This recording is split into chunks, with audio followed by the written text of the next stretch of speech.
Hi, everybody. Welcome to FNS Wrestling Podcast, episode 134. It's me. I'm back in the basement with him. It's my son and co-host. He is I and I am him. That is true. It's Jack. We're back down in the basement to talk about another week of wrestling. And before I forget, I think I mentioned it to you, but episode 133 did really well for us. I think it might be one of our most listeners in the first week, I think. So awesome. Thanks to anybody who checked us out. I hope you liked it enough to come back and check out another episode. And thanks to people who've been listening for a while or since the beginning or whatever you've joined. It's awesome. I don't know if it's related to us getting mentioned on Poison Rana last week, but I can't think of any other reason. Because we mentioned ourselves. So thanks to them over there, Braden and Davey, for if that's what got us a few more listeners. That's awesome because they're good dudes. So anyways, we had a good week. So here's hoping this week is just as good. Mm-hmm. So what's new with you? Banter me while I sip coffee. First week of semester 2 is in the books. How are your classes? Not great. Actually, well, fine. Good and bad. I was pretty dead the first couple days. Oh, from phys ed. It was kind of like when I came back from Christmas break. The first couple days, I was just like absolutely dead inside. Like I was just from phys ed. Exhausted. No, like after Christmas break, like even like first semester, like and like just tired. Stuff that like really tired, and like I sleep late, right? But even usually like when I'm like tired, it's not like an issue. Yeah. If you know what I mean.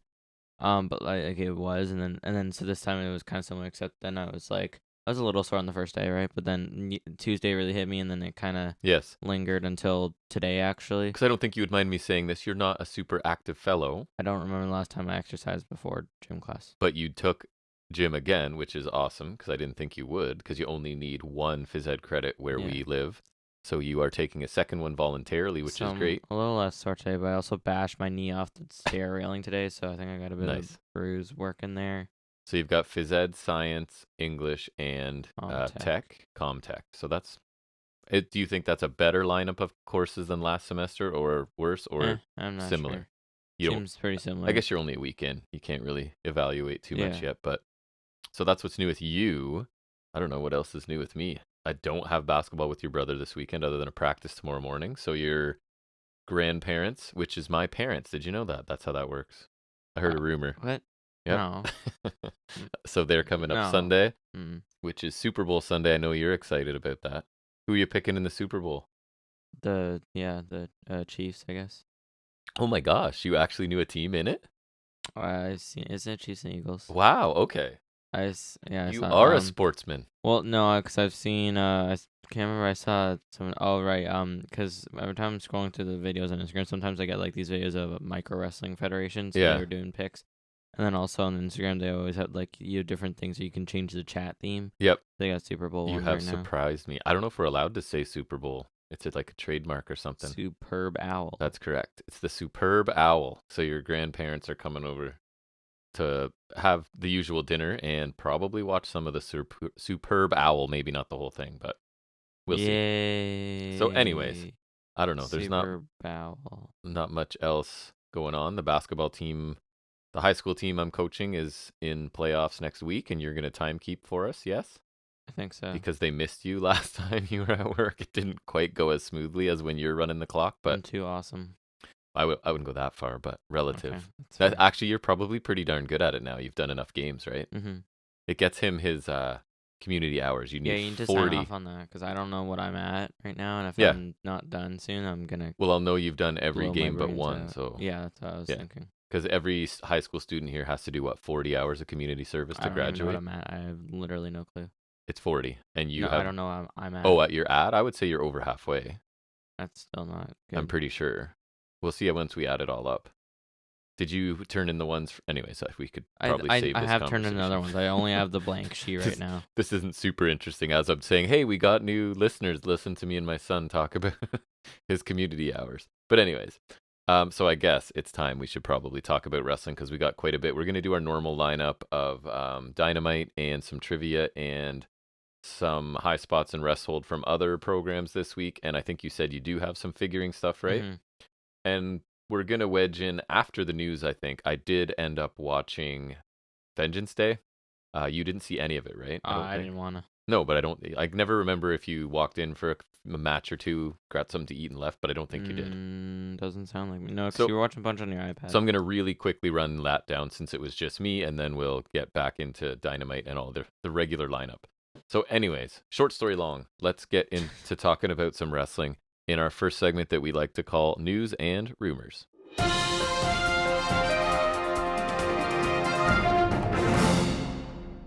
So taking a look at ratings first, as we tend to do, this week's episode of NXT averaged 562,000 viewers, which is down 4.3%, earned a 0.11 in the key demo, down a more significant 15.4%. However, to be fair, they had serious competition. I'm sure you were listening in on Joe Biden's State of the Union address. What? I'm just saying that was NXT's competition. Was Joe Biden's State of the Union, which you were watching for sure. That's why you I'd didn't. rather watch that than I was just going to NXT. say that's why you didn't Probably. watch NXT. No, you wouldn't for sure. But anyways, so the State of the Union averaged 24 million viewers, so that's a whole lot of viewers. I guess there wasn't much left for NXT, but they were only down a little bit. Dynamite averaged 899,000, so down a whopping 0.2%, so pretty much the same as last week. Earned a 0.30 in the key demographic, down 3.2, so pretty steady numbers from last week for them. Really only the regular NBA competition that they have every week this week. Your turn. Did I have anything? I don't know. I have 4. I don't. You don't have anything? I thought I'd had something. I guess not. It's all me? Wow. Okay. The first thing I had is that AEW and WWE have some talent who are dealing with visa issues and maybe not on TV got one. yet. Oh, you got one? Nice. So we have Bandito for NXT, Bandito and Lucha Brothers were absent from Dynamite, and Dragon Lee is having the same sort of issues in NXT apparently. So I don't exactly know how that works. Yeah, Dragon Lee is supposed to be there by now. Right. So I think it's some sort of the paperwork he needs to work in America sort of thing. Is because that was Mike Bailey forever, right? Like he couldn't get into the States for whatever reason. I think it was similar stuff. So, but anyways, what did you find? The thing I found was the AEW ESPN thing. Oh yeah, I saw a bit of that. What were the details? They're airing weekly episodes of Diamond Rampage in Australia, New Zealand, and Pacific Islands through ESPN now. And you can also get the pay-per-views and stuff. And I think Forbidden Door, if they did that again. Yeah. So yeah, that's got to be good. ESPN's like the biggest sports thing probably in the States, so any sort of dealing with them has to be useful. Found another one. Nice. What else do I have? PW Insider is reporting, maybe among other people, I don't know, that Alexa Bliss is taking some time away from WWE after her 5-star match against Bianca Belair, right, at Royal Rumble. Was just an 5 minute. Yeah, pretty much. I bet you it was pretty close to that. So it was noted that going into the Royal Rumble PLE show, the Premium Live Event, that they already knew she was going to go, so it's not like it's anything new. So it was at least in the works for like a week or so, they said. So she's gone for a bit. Doesn't really bother me. I don't know about you, but. So the thing I found also PW Insider, I guess, and you're going to love it, is, you know who's backstage at Dynamite? Uh-oh. Been missing for a while. Andrade? Miro. Keep going. I don't know. Who else? Thunder Rosa. Oh, I was going with people I was missing, not people I'm not really missing. Yeah. Which is weird because we say it like we didn't know what to think, then thought she was awesome, then we're like, not awesome. Oh, it wore off real like fast. a really lackluster championship run, right? I don't even really care if she comes I don't back. either. And at one point I was like, she's super cool. She's the only person that should beat Britt Baker. I think we were both like that. Which I think still would be the case given that feud, but I think after that, that was the high point. Right. Easily. Right. Winning the title was definitely the high point. Yep. What do I have? JD McDonough will be out of action. That's dumb. Due to an eye injury. So this week on NXT, I don't remember if it comes up in my high spots or not. He was basically attacked after a match by Dragunov, right? And I guess that idea was A, obviously you're reintroducing Dragunov because he's back, which is great news. And B, they're writing McDonough off TV. Mm-hmm. He himself said, I think it was in a tweet or some sort of social media, that it will be like 10 to 14 days. So nothing crazy. Like a couple episodes and then he's back, hopefully. Yeah. Well, and his theme's a bop, so. Yeah. You do enjoy his theme. Oh yeah, I've listened to it a million times in like the past few days. It's pretty good. It's a bop, as the kids say. Well, it's probably my favorite theme they've released in a while because Weird. I feel like lately they Not been haven't great. released any good ones. Like I remember, like the Prime era was like CFO dollar sign. CFOS, yeah, or even Deferable, like the early days, and like I would say like that was Pandemic or like 2021, because you had like the Messiah Rollins, other Rollins, Roman Reigns, Kyle O'Reilly, Adam Cole, Gargano, Io, I liked Kai, Malachi Raquel, Blacks. Aleister Black. Yeah. That's a CFOS. Like I liked ages ago. Samoa Joe's. Also CFOS, I believe. I liked AJ Styles when he came. Still CFOS. Right, so I guess I do like. I was being And like they had Undisputed sarcastic, Era. but I think I do like that era. I think it was at least. Or like they were Yeah, released back probably. then. I don't know, but yeah, and then I don't know, now lately it's been just like I don't really care. But Devlin good. Devlin is good. McDonough, whatever. That's dumb. Do you have any other news? I think it's your turn. I only have one more.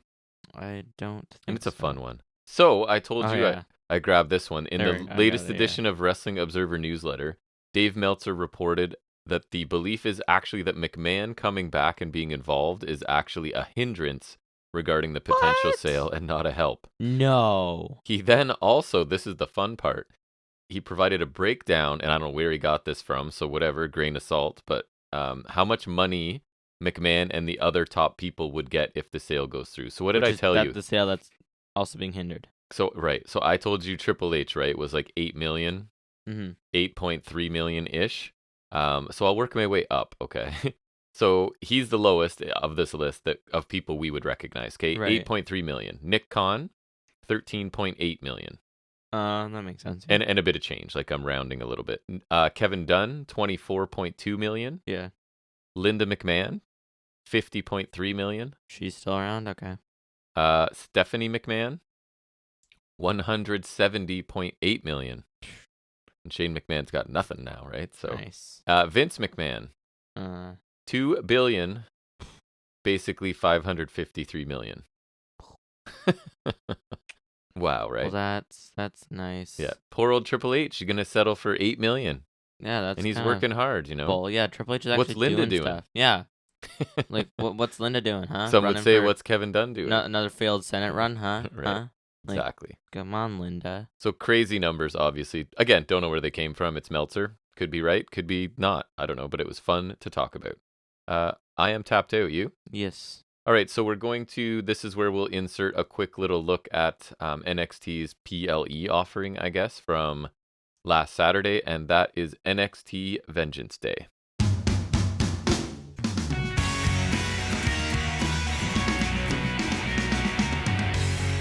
All right, Vengeance Day. Boy, oh boy, did this show peak early. Not right away, because you know how they kind of do cool little opening segments that run down all of the matches that they're usually kind of creative. So this week this time it was Charlotte back in NXT, I guess, and she was it was well done, right? I just don't have any interest in seeing Charlotte. It's not that it wasn't well done, because it was, but it's just not something I want to see. But anyways, so by far, not to spoil my review, but I'm going to go pretty fast. The best thing on this show was the opening match, and that was Dijak taking on Wes Lee for the North American Championship. And I don't want to hear either of them talk, obviously. The promos leading up to this have been not great. Although, ironically enough, Wes Lee will be a high spot of mine speaking later, so that's right. Yeah, you told me better. But anyways, this match was awesome. It felt to me a little bit similar to like a takeover match, which is pretty high praise coming from me, right? Just a cool contrast of styles. Dijak is a powerhouse, but also kind of can do stuff. Yeah, like he can flip out of things a lot, is that you don't expect, and do a little. Yeah, he used to be cool with like Keith Lee and stuff, like when he was Dijakovic. Oh, those matches were amazing with Keith Lee. I don't remember his gimmick though when he was Dijakovic, like other than he said "feast your eyes." I don't know if he's. I feel like he's gimmick proof. Like he just can't, and it's unfortunate because I really like watching him in the ring, especially with certain opponents. But I haven't seen, even going back to like ROH days. I don't, because I think he was one of the. What's their thing where they bring in new people? I think he won that. I can't remember, but anyways. I don't know. You could look it up if you're bored while I'm talking about this. I'm pretty sure he did. And even then, it was like he doesn't really have a character because I don't know if he can pull off anything that's super, Right. advanced. Other than being T-Bar. I'm big and mean. That's it. Retribution. But the opener got a lot of time. I think like 17, 18 minutes. Dijak looked like a monster at times, just throwing Lee around, and then Lee just had a lot of cool like athletic counters. Being the smaller, faster guy, the crowd really, really got into it. Several really good near falls. Stax and Tony D got involved at one point and stopped. I think Dijak had put, when they put him in the announce chair and then slide like a broomstick through the handle so the person can't get up. They're like seat belted in or whatever. And then I think he went to do a moonsault off the apron, and Tony and Stax got involved for some reason. But anyways, other than that, like, this was awesome. Obviously, it seems like Lee ended up winning here, so it seems like Dijak spinning off to deal with Tony D and Stax maybe as well, right? Pieces? So yeah, I think they kind of are. I don't Which even know if doesn't really add Dijak's up to me. So I don't know. Dijak's still doing the like 2000 action hero leather duster jacket and sunglasses, and he's Which here for also justice. doesn't make sense to me. Yeah, it doesn't make sense to me either. But anyways, really, really good match. I would actually say go out of your way and check this match out. It's the only thing on this show I'll say. Not that the show was bad. I'm just saying this was by far the best thing on it. So then, like, I'm not going to go through them. I took detailed notes, but that was just in case I didn't know how we were going to end up doing this. But like a lot of packages on NXT PLEs for people who aren't on the show, which I find, I don't know how I feel about it. Because I think, would I rather that or like a lengthy recap of the feud that I know because I watch every week? Maybe they do both a bit, but anyway. So yeah, they have like a Cora Jade package. I feel like that's also filling time. It's like, it so is. boring. It feels like you've got, you want to hit that 3-hour mark or whatever, so you're Right. putting in filler. I feel like it's weird too, because I don't think it would be to get people to tune in, because if you're watching, You're already there. like, it's easier to watch the TV. Yeah. So like if you're watching Vengeance Day, you're probably already watching. Like you have the network, but you're not watching. And I don't, if I NXT. am watching every week, I don't need like a, hey, here's a reminder of Cora Jade and what she's up to. Like, I know. Even I don't need that, because like I know who people are. Right. I don't watch it. I don't wanna. But so the next match is Fallon Henley and Kiana James taking on Katana Chance and the other one. and Carter. Katana Chance, yeah. So for the NXT Women's Tag Team Championship, those hotly contested titles in this super deep division. The most prestigious titles in all of NXT. And WWE or NXT went with a very unique storyline of, can a babyface team coexist?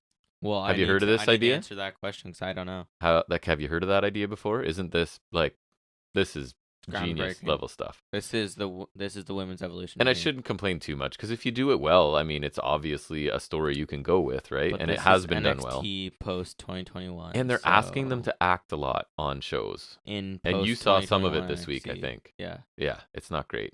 But anyways, I did have a few notes that Carter slides out of the ring at one point, and I put, and sexually harasses Jensen, because she just slaps his ass on the way by, which I thought was interesting.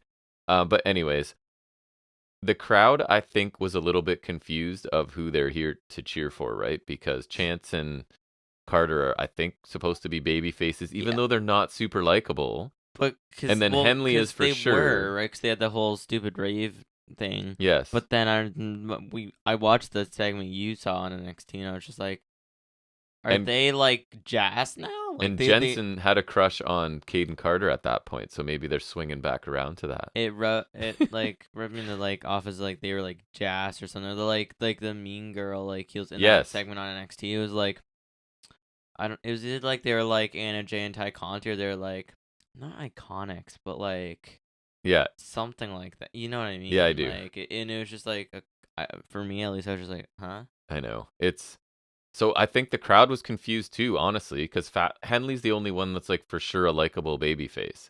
And then James, it's like she kind of is trying. Is she sincere? It's like by association for now. Yeah. Kind of like Duke Hudson, but like less working. Yeah, I think so. So this was a lot of, the first part at least, the champs were kind of blind tagging in and then doing double team stuff, because that's basically like, I don't know if I've ever seen a tag team where a larger percentage of their offense is double teaming. And I don't even think it's terrible because they're both tiny. So it's kind of like, this is what we have to do, right? But it's a lot. Right, because usually you get like a bit of like, you get a decent amount of stuff before you're going back out. No, these two tend to do most things together, it feels like. Anyways, the finish to this came when Henley escapes a roll-up attempt. She ends up pinning Carter as Kiana James from the floor is holding Carter down as well. 3 days ago, they put her cheating. theme on YouTube if we want to listen. Nice.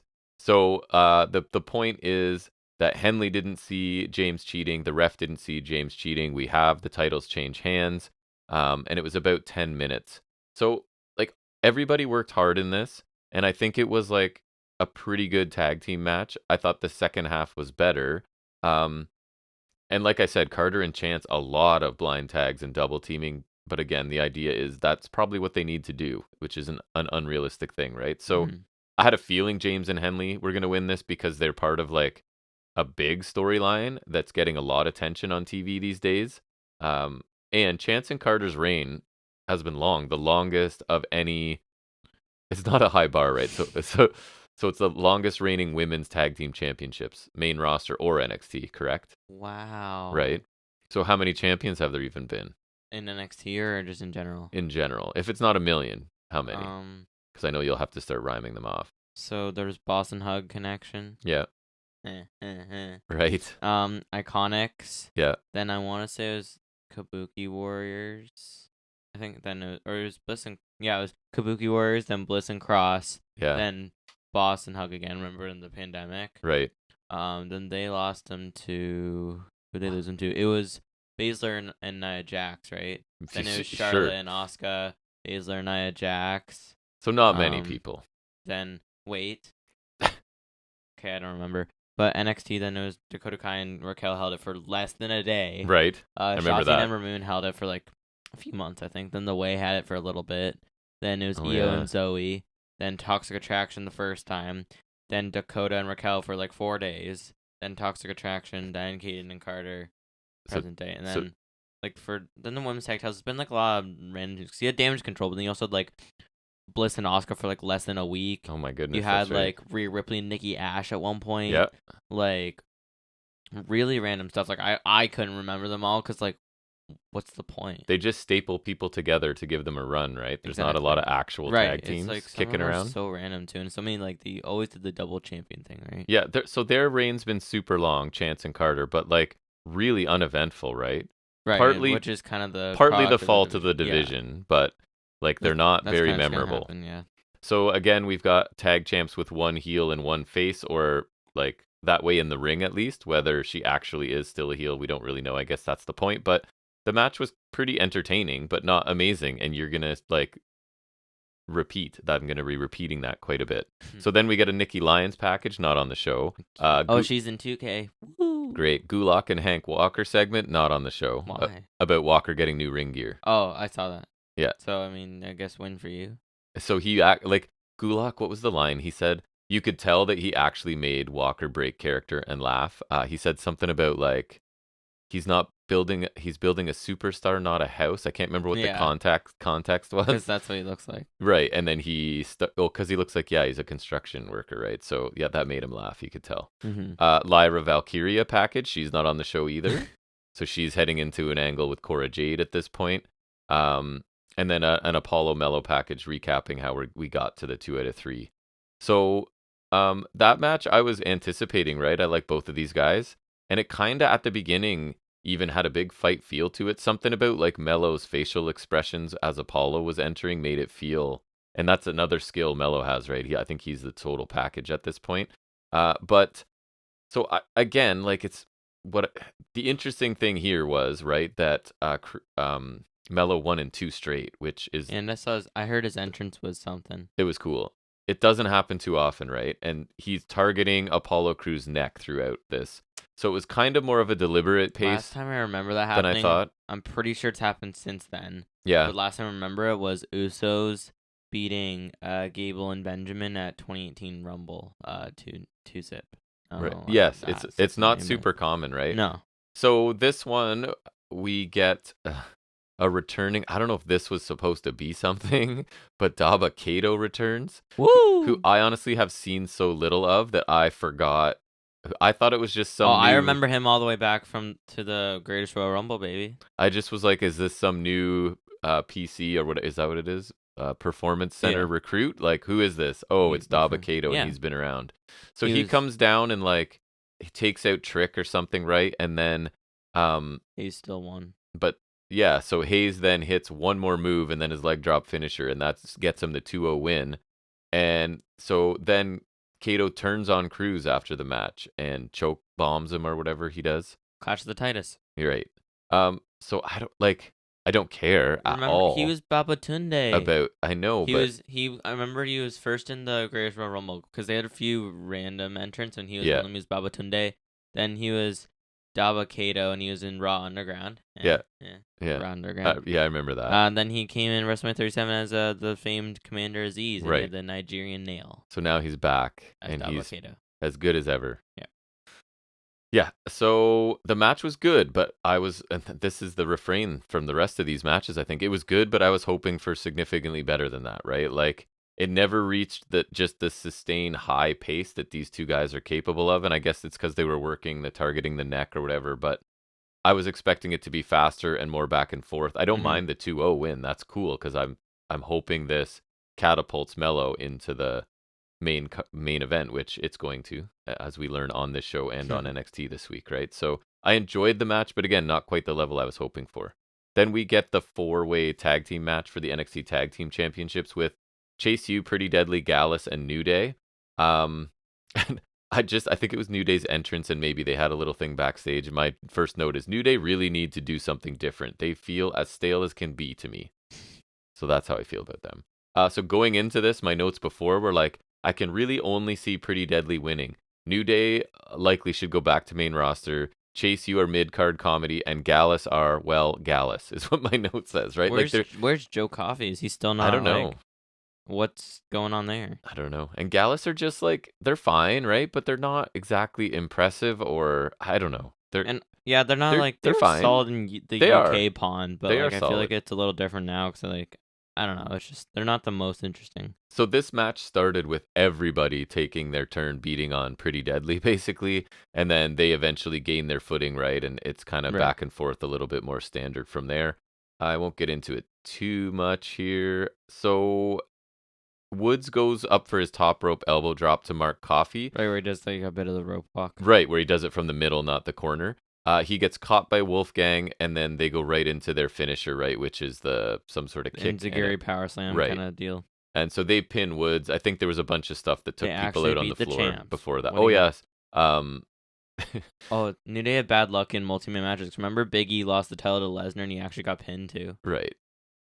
Gallus had put Hudson through an announce table before this, so that's where he was. And at one point it was funny, someone had tried to use the announce table, like they cleared it off or whatever, and Pretty Deadly like put the table back together because that's not the kind of match they want to have, right? So I thought that was kind of funny.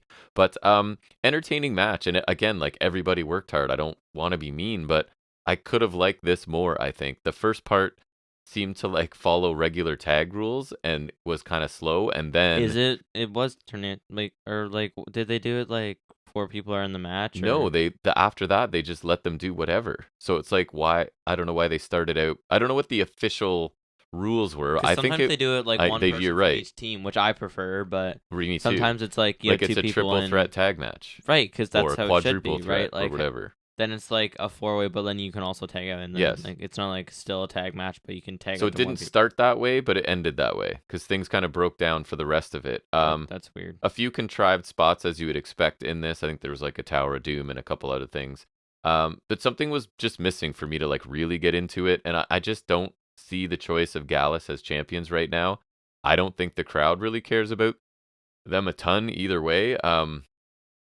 I would personally have them lose quickly to the Creeds, I guess, and give the Creeds a long run. That's idea, right? But anyway, solid multi-team tag match, but again, hoping for more than that.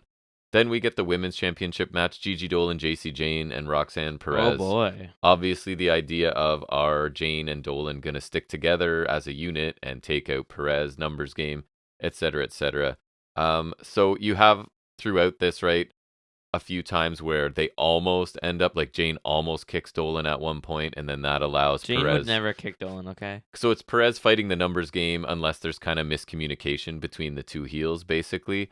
And then they officially, at some point, just start fighting each other, right? So it becomes more of a three-way match here. I don't know, we'll skip down to the finish. Dolan gets kicked off the apron, goes through a table, and then we get an avalanche pop rocks to JC Jane is what's necessary. And Perez that's code red. And Perez retains, yes. Lame. So I did like there was one spot where they double super kicked Roxanne Perez. Like Toxic Attraction had already been fighting each other, right? So, but for that one moment, they super kicked Perez, but then they both lean in and it looked pretty good, like a headbutt to each other, and then they both fell on top of Perez for a near fall. So that was like it would have been one of those like who wins because they're both covering her like sort of thing, right? So deal. it was that was a cool spot, but so I would say like another like pretty good, not outstanding match. There were some really good parts to this, but also like some lulls as well. And for me, I never thought Perez could lose this, and it wasn't a good enough match to sort of overcome that for me, right? And I personally don't have any interest in what happens to Toxic Attraction, so that doesn't help either, right? Cool spots for sure, but some stretches of basic, predictable stuff as well, like a solid triple threat, and it furthers a story that I just don't personally care about, right? So now we go. You'll get more though. Yeah, I will get more. That'll be coming up. Then we get the main event, which is Grayson Waller, Braun Breaker for the NXT Championship. I think that was on when it was like on the channel or whatever. Yeah. Hiccup. So this is a cage match, and I've actually really liked the build to this, where Waller has been super obnoxious and trying to get under Braun's skin and showing up at like the performance center and screaming at him and picking fights everywhere, and not doing it as like a cowardly heel, but as just like I'm going to throw you off your game. I'm not afraid of you. I'm just going to get you off your game so I can beat you, which I've enjoyed. So anyways, right away, Waller sort of slams the door into Braun, and Braun kind of had to look silly because he had to like stand near the door and almost act like he's struggling to get in to allow Waller the time to like run into it. So it started out on the floor a little bit here. At one point, you've got Braun's dominating. Waller sidesteps a spear, and Braun runs into the cage, obviously, to turn the tide. Then we get the high knee from Waller, his top elbow drop thing that he does for a near fall. Then he hits his rolling cutter, and Braun kicks out of that. Waller goes up on top of the cage, looking like he's going to do something because he's all about like doing these high spots for social media attention, right? But Braun climbs up there and superplexes him. We get a spear. Wasn't it kind of like a normal superplex though? It wasn't like hanging off the cage. Yeah, so Waller's on top of the cage, but Breaker's just standing on the top ropes. It's the same. Right. That's what I thought in the moment too. Spear, but Braun doesn't go for the pin. He starts yelling at Waller instead, and then he spears Waller one more time, and it's over. Braun then celebrates on top of the cage, and my other highlight of this show happens as Carmelo Hayes comes out and sort of points at Braun from the ramp. So we're getting what I want. Did he point at the stand and deliver sign? Is that a thing? No, but they talked about, I think he mentioned it on NXT. So a fine match. Didn't really feel super cage worthy, to be honest. Like not an epic cage match at all. And like Braun Breaker's matches are fine. He's good enough for main roster at any point, which is why I'm hoping Hayes beats him. But like his matches are starting to feel pretty similar. You know what I mean? Right. I will say, man, when that dude runs the ropes, like he is for his size. Like he did the clotheslines and whatever. He's crazy fast. Like that, I think is his like superpower. His speed for being the build that he is crazy. So I really like the build to this match, but the match itself kind of fell short of being like really compelling main event. I hope it keeps the power slam though, because it's not the best move, but at least it's not a spear, because it's kind of already done to death. Right. I prefer the Gorilla Press slam thing that he can do to most people for sure. So this match, like most of the show, was good enough, but not special, right? So again, to wrap it up, and to grade it, the North American Championship match opener, by far the highlight of this show. Awesome match that people should go and see. Again, similar to like a takeover match. And then everything after that just didn't get to the level of being better than good. You know what I mean? I don't think anything on the show was bad, but outside of the opener and the confirmation that Melo's next in line for Braun, nothing was super exciting either. So like solid, but not spectacular, and peaked way too early. So I gave it a C+ grade. Go watch the opener. Don't worry about anything else, I would suggest. I watched it too. Yeah, no. All right, so that will wrap that up, and we'll move into talking about what I guess it'll be AEW Dynamite next, right? So let's do that right about now.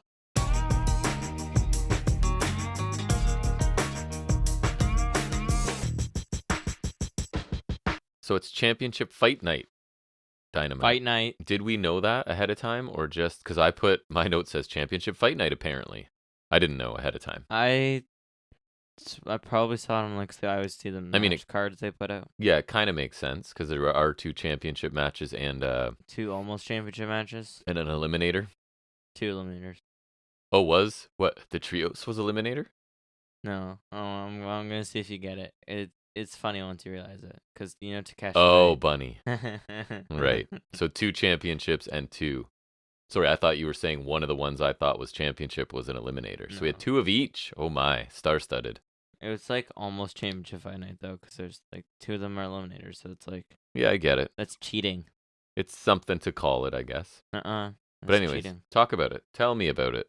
I also don't like saying fight night because it reminds me of Butch, and I hate Butch. Reminds you of Fight Pit? That's fun. Oh, I like saying fight pit, not pit. Who doesn't like saying fight pit? Not what was it, pit fight? Pit fight. No, that's not that fun to say.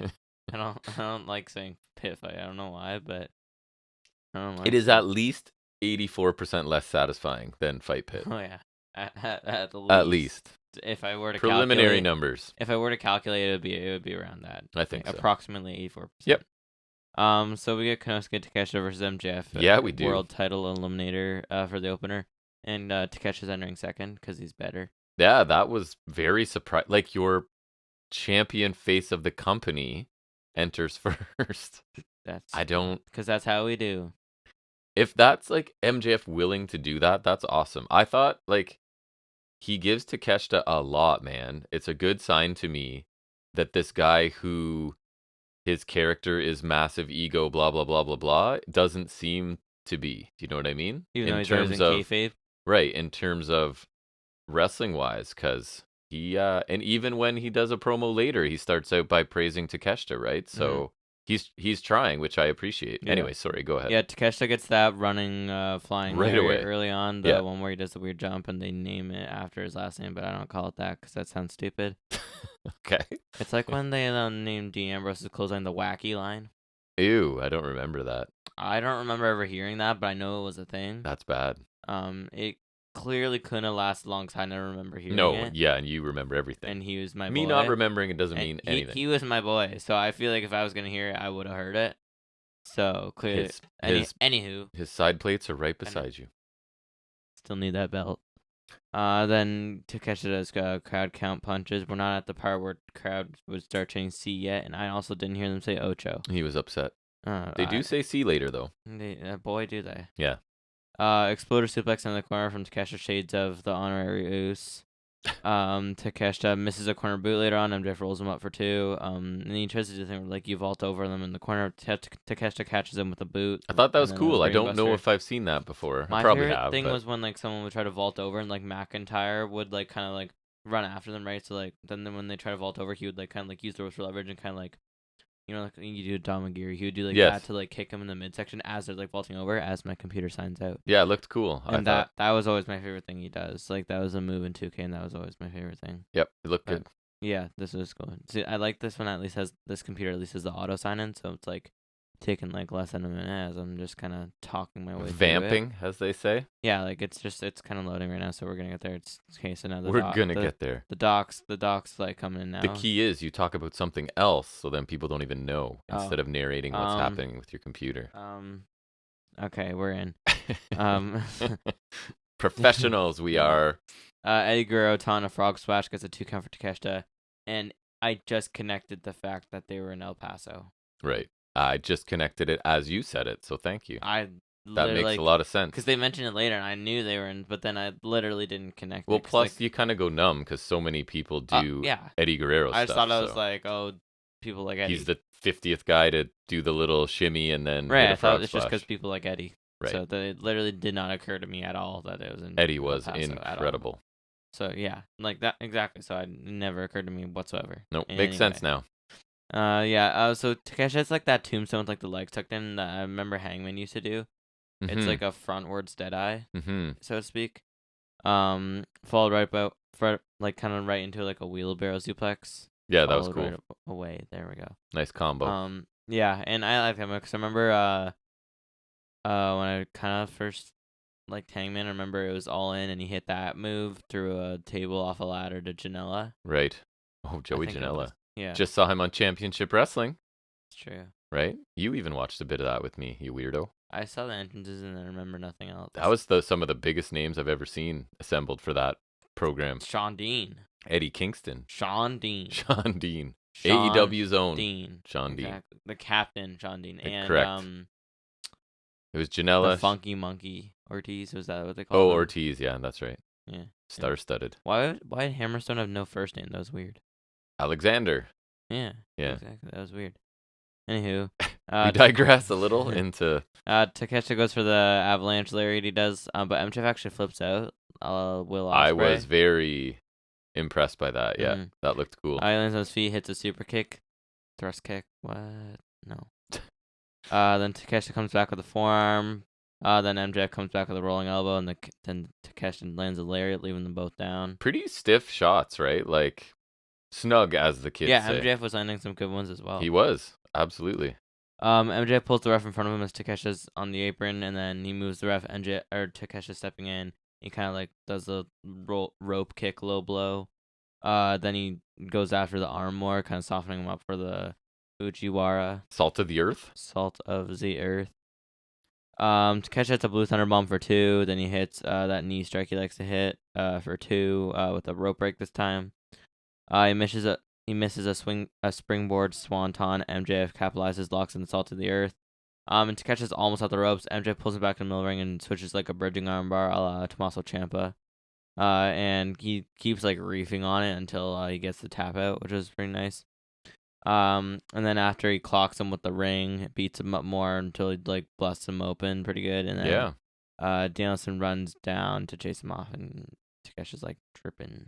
Yeah, too bad Takeshita had to tap out, but it is your world champion, so that's okay. Another excellent Takeshita TV match, right? Like, this is what this guy does. I thought he did a good job of selling his arm pretty much throughout this, and then he, like, hits his usual, like, impactful, crisp-looking offense that, like, wins over every crowd, and showcases, like, he's just really good, right?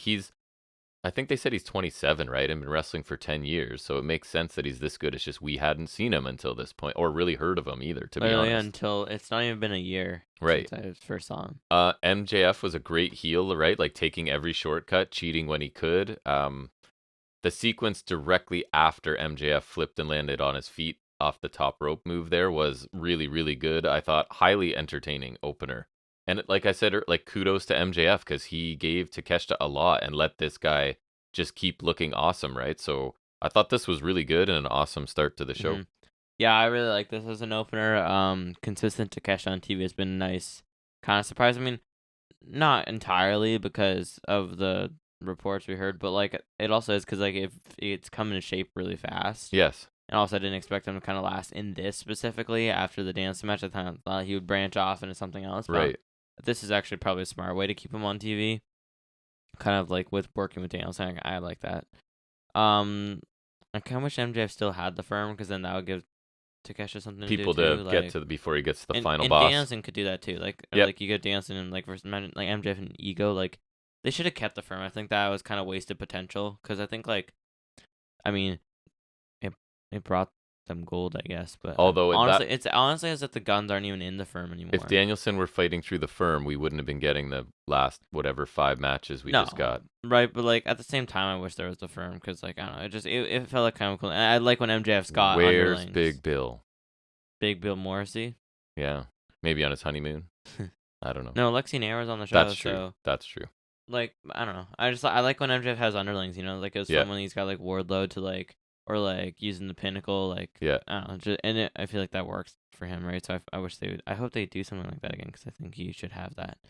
And so yeah, like a lot of showcase for Takeshita here. He comes out looking great despite another loss. Yeah, it doesn't bother me so far, right? They can heat him up whenever they want. Especially because I'm used to it. It's more like right. It's less of he lost again, more like he won against Cage. Right? Yes. Like I thought he and MJF actually worked pretty well together. I thought it meshed nicely. I like the arm tagging from MJF. It was simple and it obviously paid off. I like he had to kind of like alter the armbar too to take out Takeshita, so that kind of makes him look a little better. Yeah, almost like a super finisher. He did tap, right? So but that's okay, I think. The flip out was really cool. It caught me by surprise, and then the exchange after, like I said, that was really cool. Like a lot of stiff shots there, and that was really nice.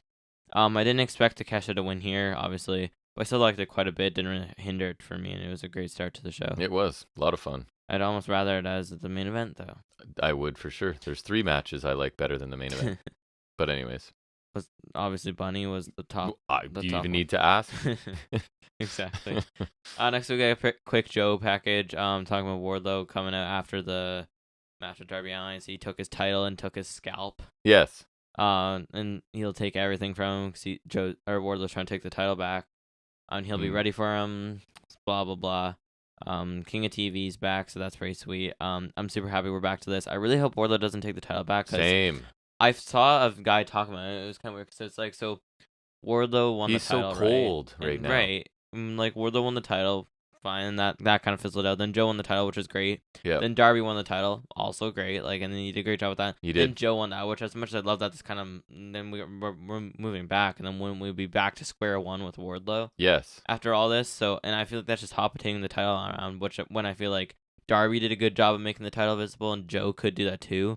But I feel like Wardlow winning the title back is going to be kind of a hindrance to that, and I don't think he's that great. Like, exactly. I think we've taken steps forward since Wardlow was champion, right? I don't need to go back. Not that I don't even mind the guy, but King of TV is just a million times I better. thought Joe was great here again, and he sort of made a smooth transition from Darby to Wardlow, right? And same as you, I just hope Joe retains because he's awesome. I like him on my TV, in ring, and little promo segments every week is fine. Yeah, so I really hope we keep this in. Like, I had doubts the first time too, but that was kind of tainted, so I'm not sure if that'll last. Yeah.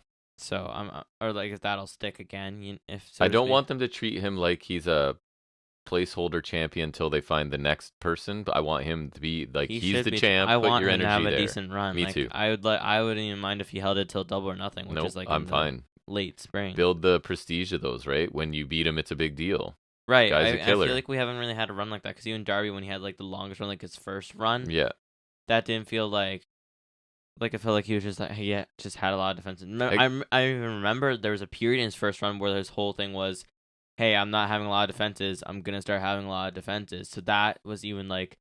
It was even a little invisible in that run. Right? I guess that's why it's hard to hold on to it so long if you're doing open challenge stuff, right? Right, but I feel like they could, cause like it's just been too much hot potatoing. Like between like that's something I don't want to go back to Wardlow. No, I don't think it should. I feel like already last year there's that hindrance with like cause Scorp and Sammy. Oh my god, I forgot about Scorpio Sky already. Yeah, him and Sammy kept hot potatoing it for a bit. They did. Like, there's the interim nonsense, which. That was probably the first interim title was probably the most forgettable because we all remembered Moxley as interim champion and Tony Storm obviously was interim champion for a while. So like, I feel like the TNT one because that Cody was gone for 2 weeks. Remember, like that was the first interim title was the most pointless. So like, other than Guevara coming around with 2 of the same belt, amused me. Which you enjoyed, yes. Oh, I love that. It was really funny. But like. I don't know. I feel like we need a sustained run. I feel like Joe's a good option for that until like. I don't want it to be Wardlow. But then I'm not sure like who would be good to beat Joe. I don't think I want Jungle Boy. Takeshita. Oh yeah. Let's go. Do that. I'd do that. Build him up for a while, and I'd do that. Joe can do the heavy lifting on the mic and that, right? So. I'd give it to him, or I'd maybe give it to Starks. Yeah. I'd maybe give it to Starks. Starks I've cooled a little on, but. But like I feel like as much as I love Takeshita. Starks is kind of the more of the package deal right now, yeah. Sure. So I don't know. It depends on what Starks is into, but I would. The dream would be Takeshita. That'd be kind of cool. Yeah, that'd be awesome. I guess I was avoiding talking about the bunny, because this is the bunny. Versus Jamie Hayter. In another eliminator. Atypical time spot for them. Yeah. But I still get to say it, right? This is your like this bunny. No problem. I love Hayter. Don't get me wrong. Bunny. I was early on the Hayter bandwagon, but you're drinking your Haterade early. Yeah, I was. But it's Bunny, and then she's fine. There's a spot for Bunny in my wrestling company, right? But this isn't it. But anyways, sorry. Carry on. Yeah, and if I thought it was funny they pointed out how much like how many people are accompanying Bunny, and then 3 of them left. Yeah. Yeah. Like Sabian and Butcher and Blade were just like, see ya. Yeah, because Penelope stayed, right? Yeah. But that's it. Because they're still a thing, I guess. Something. They're the longest lasting As tag we team know well. nobody remembers. Exactly. Because, like, I don't remember them doing anything since that street fight. Which was awesome. But I honestly, you could have told me they split up on Dark months and months ago, and I would have believed you. That was the best thing Bunny's done since getting swallowed by a stage or a ramp when we were there live. That's why AEW don't do that anymore. The ramp that goes to the ring. I know we've said it before, but somewhere there's an episode of Impact where she gets a round of applause for successfully getting in the ring because it was a severe take 2 after she fell in between the crack between the ring and the ramp, right? Yeah. And got stuck there. It was I wish amazing. AEW would do that occasionally again. Like, I like the ramp when it goes to the ring because it's another level of... Yeah. It's something else you can do, you know? And they just fully had to record it again. It was great. And so she got sarcastic applause when she was successful getting in the ring. Awesome. It was. 3 notables. There's a neck breaker over the middle rope from Bunny. She suplexed Hater into the stairs with her leg hitting the stairs, which was kind of a smart move. Right. There's exploder suplex from Hater. Then a botched second one when she hits the Haterade for the win, which is the Rainmaker that she does. It didn't look great either, I didn't which think. was okay, which might be because of, you know. I think so. It was really short. Really wasn't much to note around the poorly placed commercial break, as you can tell. And you had the weird suplex botch, which was odd because the first right before was executed fine. But I hope Bunny's okay because it feels like one of those where it's going to result in an ear and concussion or something. I thought she was hurt. The match itself, meh. Yeah, it was. I thought it was okay, but short. And like you said, the commercial break was probably almost half of it, right? So, and then, yeah, sloppy finishing combination. I think there's a chance Bunny was legit hurt by I don't know what happened exactly. I think so. And maybe even this ended earlier than it was supposed to. I don't know. But you could see her, as they were showing Hater going up the ramp, I think with Baker, you could see that there were people like really helping Bunny. And I don't think it was like for show because I don't even think they knew they were on camera, right? I think they were legit helping her to the back. So yeah, hopefully she's okay. Mm-hmm. But yeah, it was nothing impressive at all. Speaking of not impressive, just gonna say the exact same thing. We get Tony Storm and Saraya. Speak of the devil. Saraya says they saw Hater in action just now. I guess they were adjacent to a monitor nearby. Had to be adjacent. Well, no, and they're in AEW. Maybe they're allowed to be. I'd say most of the time they're adjacent. And they congratulate her, but she's a loser like everyone else in AEW, and they bring in Leva Bates. And then they beat her up, spray paint her back with an L. Ha ha ha ha. That's funny. That makes me laugh. Saraya says they aren't here to make friends. They're here to take over. So she said baby girl too many times for one segment. I'm pretty sure it was only 2 times, but I'm almost positive there were I think there were 3 baby girls. It was at least 2 or 3. I'll set the over-under at 3.5. Okay. And, like, it was in too rapid of a succession, too. Like, no. It was like when they tried to ram Undisputed Elite down my throat, except I don't hate that name. And they thought she was going to get over as a babyface. No, she is not likable, I don't think she'll get over as a heel because I just don't want her here. I still don't care about Saraya. As I just mentioned, I still don't want her here. I wish Tony was doing something else because I thought Tony was a solid babyface, and I think this might drag her down a bit. She does not look committed to this to me, and I'm sure I'm just reading into it. I don't think that she's happy with this. The beatdown looked really weak too. Like it was hardly anything. They just kicked her a few times, and she's just lying there. She gets spray painted. Well, which that thing was lame, and it's not a fresh thing. And if you really want to go there, Trey Miguel probably does it better. And even then, I don't even watch that. Well, and Storm went from champion of the division, having pretty good matches. We were starting to like her. Oh, I don't hate her anymore. And now she's the second banana to Saraya, who's done what? Which I don't think is if you want to have Saraya heel, fine, or give her someone else. But I think Tony was better off without this, and this wasn't really bad, but I didn't love it. I think Tony Storm knows that too. I think so. Yeah, that's what it feels like to me. Doesn't seem that she's okay, I'll do it, but. Well, yeah, because what are you not gonna do? Right. What's the return? You're not Sasha Banks. Yeah, her Naomi. Okay. Where's Sheeta also? Yeah, this segment was a mess for me. I didn't. It felt really weak. I didn't like it at all. Saraya belongs as a heel, if anything, but this takeover, we're here to take over. So Tony Storm's been there how many months and hasn't tried to take over or do anything? And she's been so wronged by AEW now, despite being their champion Seriously, for.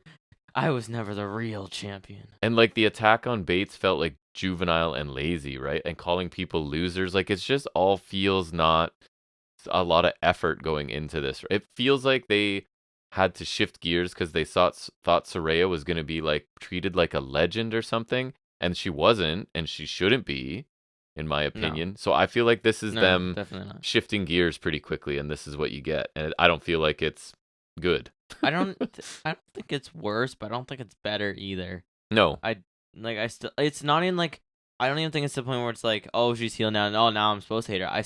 It's still the same to me. Like, I still don't want her here. It's still And it's kind an of the anchor on here. Tony Storm, who we were starting to like. I think it is, because like, I think so too. yeah, I didn't hate Storm, which is weird, right? But because like, in NXT and freshly out of NXT, you were like, I hated her. Not she interested. Was brutal in WWE. I thought she sucked. But like, and I feel like this is a step back for her. This is kind of her mogul affiliates, if you will. Hey. Nice. Next we get an MJF interview. He says everyone's talking about Takeshi like he was the next big thing. He's no match for MJF, but no one is. He had like blood all over his tape, which is kind of cool. He says he doesn't know if he's hated because he's twisted. He told a story about like he was like driving with his crush in like a Camaro or whatever. He did some hand to mouth motion. Yeah. He claimed that they're like going at 90 miles per hour, hit a telephone pole. And then like when he heard police sirens, he like switched her into the driver's seat to make it look like she did it. And so he said he is a scumbag and he's proud of it, and he's going to expose Danielson, stuff like that. But yes. Yeah, I like that he spoke about Takeshita before focusing on Danielson, right? Like putting him over a little bit more, but I thought that story was dumb. Like he delivered it well, as he always will, but super contrived. And if I'm to believe this is real, that's not something he's admitting, right? Like you're not admitting to a long list of crimes on national television, right? So it was little bit too far for me. It kind of felt silly more than like serious to me, but I didn't mind it because it felt kind of aimless at first, but once it kind of connected back to the point, I think they could have done something less extreme that I would have believed more, because this guy's admitting to like basically killing somebody and then framing them for like what ridiculous. But anyways, he was good, but the content was silly. Next we get the Garcia Guevara gauntlet, the Triple G. Yeah, we do. I'm excited for it. Can you tell? Because we don't get enough Jas, so you got to find a way to get like 3 other members at least in a match. Because somebody tell me why. I don't know. I feel like tell me why. I feel like it's they're like catering to Jericho. That's the only thing I can think, is that they're appreciating Jericho. Exactly, done so much for them, and whatever that they're letting him do what he wants to do, and I don't know why. I don't know why this is what he wants to do. No. Wait, because the faction's named after him, right? So we get Starks taking on Angelo Parker first. Parker starts fast with a right hand, snap suplex for 1 count. He's trying to end it pretty early, no avail. Keeps trying to pin him. It doesn't really last long because he does get out of a Roshi and Bow attempt, then goes for a clothesline. Starks ducks a spear. Parker's out of there. The Menard comes in next, trying to attack Starks from behind, gets sidesteps, Starks rolls him up right away, so he's out. Yeah, both of those first 2 matches took like what, 3 minutes maybe? Yeah, something like that. Yeah, which is fine because that's the appetizer, right? We're getting to the entree, I guess. Garcia's music hits. He's coming out and he looks ready to fight Starks, but then Guevara's music hits. He also comes out in ring gear. He gets up on the apron, fakes Starks out, then Garcia attacks him from behind, and he's the final leg of the gauntlet, I guess. Am I supposed to care that there's tension between? Is there tension between those two? No, it was the fake out, because then Starks doesn't know, and then Garcia took advantage. I guess. I felt like when I thought, but then Guevara I feel like came out, kind of wasn't the case, because then they kind of switched tactic. I guess. Garcia went for the Dragon Tail at one point. Starks countered in a deep roll for 2, which I thought kind of cool. Garcia counters a spear and catches Starks in a guillotine. Starks gets to his feet and counters in like kind of a sit-up spinebuster of sorts. Garcia hit a superplex, rolls through, but off of that, Starks hit brainbuster for 2. Spear on the apron from Starks. He gets hit with the Judas Effect from a masked fan. And they're so surprised at the reveal. In a lucha mask, and he's wearing an Acclaim shirt. He's got like foam fingers, like the scissor. Yeah. And then Garcia rolls Starks in the ring for the win. And oh my God, Jericho was the masked guy. So shocking.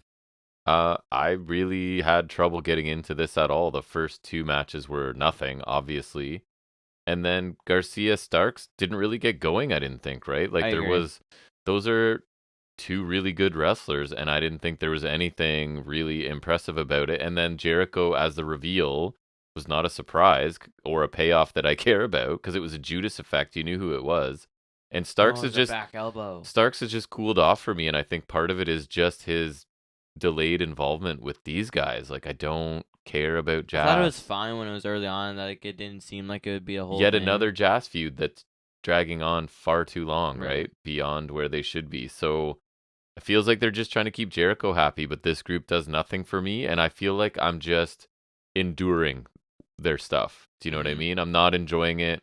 I'm not whatever. Yeah. I'm just getting through it so I can get to whatever's after this that'll be better. Right. And that sucks, because there's a lot of talented people not getting a lot of time. Yeah, this wasn't great. It was okay. It was just weird. It really wasn't much of a gauntlet given the length of the first 2 parts. Like, it could have just been a Garcia Starks match, and that would have been fine too. Honestly, again, I would prefer Guevara, but given this was short, I guess not. Those could have been stripped away. The difference would have been minimal.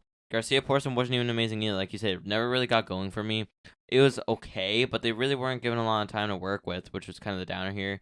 And I thought the finish was kind of weird too. So no second match with Jericho, whatever. I don't care. Starks already beat him. Right. Like, that's the other part of this. Like, we've done this. First thing that happened. They did this feud backwards. They had the final boss, and now they're going through the minions. Right. It's bizarre to me. Like, yeah, it doesn't. I don't care. It's not how it works. And yeah, like he faced Jericho, then Hager, then the rest of them. Like, just face Guevara, and then you're done. Like, and move on. Guevara's gonna be the final boss. And hopefully Guevara and Garcia somehow split, and Garcia goes and does something else. Please. He looks so stupid in the pants, which I guess is the point. Yeah. But like, he doesn't even seem to care. No. Next we get an Acclaimed interview, quick, which is basically just Billy Gunn saying they agreed that he'll stay in the back. Cause he's kind of like he's still like, obviously there's kids and this is the Acclaim, so he's gonna kind of stay out of it. No, we did this already. We did this already. Yeah. He made his choice months ago. We did this already. I don't understand. His own kids turned on him. Yes. He made this choice already. I don't know, man. Like, if I heel turn They're on just you running and it back. join my friends, I don't get this, really. I'm sure there's a payoff coming, but we did this already. Right, like, if I heel turn on you and you join my friends, then I start fighting them again, you're going to be like, oh, I don't know what to do. Right. You already went through all this indecision, and you made a decision. Anyways. Time to indecide again. I guess. Is that a verb? To indecide? It is now. It is now. I verbed it. Verbed it. Yeah, that's fine. It was really quick. No Billy Gunn, that's fine. We did do this before, so it's all weird. Yep. Danielson's in the training room getting interviewed with Takeshita being looked at. Renee's talking to Danielson. We hear some noise outside the door, and then Danielson's locked in the room. Then you hear in the distance Rush's music hitting. Yes, sir. So that's interesting. And so cut to Rush making his way to the ring. Then MJF comes out and says he needs to talk with Aubrey. Says considering the rule book, Danielson's scheduled for a match right now, and he isn't here. Says the match needs to be started right now and a count out. Aubrey starts the count, but then we cut to a backstage really slowly. video. Yeah. And LFI are trying to stop Danielson, and Takeshita helps hold him back. By LFI, I mean Pero Peligroso, correct, Preston Vance, and Jose. They called him Preston Vance. I know. Commentary. Now they changed it like on the fly. It was Pero Peligroso in action on Rampage, then it was Pero Peligroso, Preston Vance. Nice. So, yeah. Man of many names. Mm-hmm. Who you never see do anything. Mm-hmm. Right. Yeah, I don't even think I've seen him in a match since. I haven't in forever. There's something on Rampage I watched. I think that you didn't, but the Battle Royal. Could be. Casino Royale. The details. Don't know. Thing. Something somewhere I saw. Or people being thrown over the ropes. Could be. You don't know. Mm-hmm. Nice. And so he gets immediately attacked by Rush when he gets in the ring. That's what Rush does. MJF's on commentary as well. Yeah, a lot of MJF in this show, which Eddie Kingston complained about in a tweet, whether he's serious or not. I don't know. He's always working that guy. It's hard to tell. There's a fair chance. Yeah. Who knows? Yeah, Roosh is targeting left arm again because that's the thing that people do. Danielson gets in the barricade a couple times, and a basement dropkick on the outside from Roosh. He busts him open pretty good. And then sends him in the barricade again. After more, and then some more punches and headbutts. And then a barrage of boots and forearms. Chop exchange on the apron, which blows down to chops and slaps, and Danielson runs up Roosh and gets belly to belly off the apron. That was cool. Which was pretty cool. Onto the floor, and some of Danielson's blood splatters on the camera. That was amazing. That was cool. His blood flies onto the camera. Yeah, he was like when he was on the apron, it was like a pretty crimson mask. Very bloody. Red viscous liquid. Very viscous. And very liquid. Strike exchange, and the crowd's chanting "C" with every kick and chop from Danielson, which is fun. Just like everything. Yeah. You always enjoy that. Straight jacket pile driver from Roosh for 2, which I forgot that's a thing he does. Buseko knee gets a near fall. Then the finish comes when there's a slap exchange. Danielson kind of flips out of a German, not really. He just kind of didn't take a hit, I guess. Yeah. He underflipped a bit. He did. He kind of like. It did look like he ended up taking less impact than he normally would, but he definitely didn't land on his feet. No. But it was okay. Not like Seth Rollins. He did his best. Then he hits another Buseko knee to pick up the win. MJF makes his way down the ring, beats Danielson down, then locks in the salt to the earth.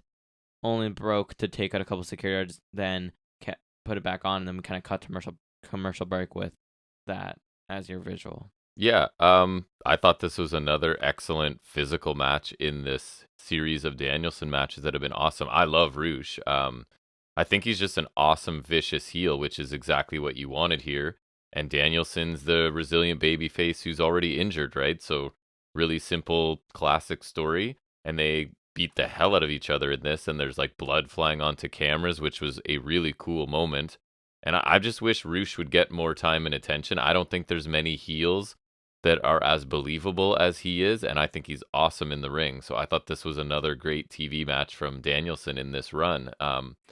Regarding the beatdown afterwards, like, did I guess Blackpool Combat Club just evaporated when Regal left? No, they're facing Kip Sabian, Butcher, and Blaine on Rampage. But they just let him get beaten down. No, Yuta couldn't come down. Moxley's probably on vacation.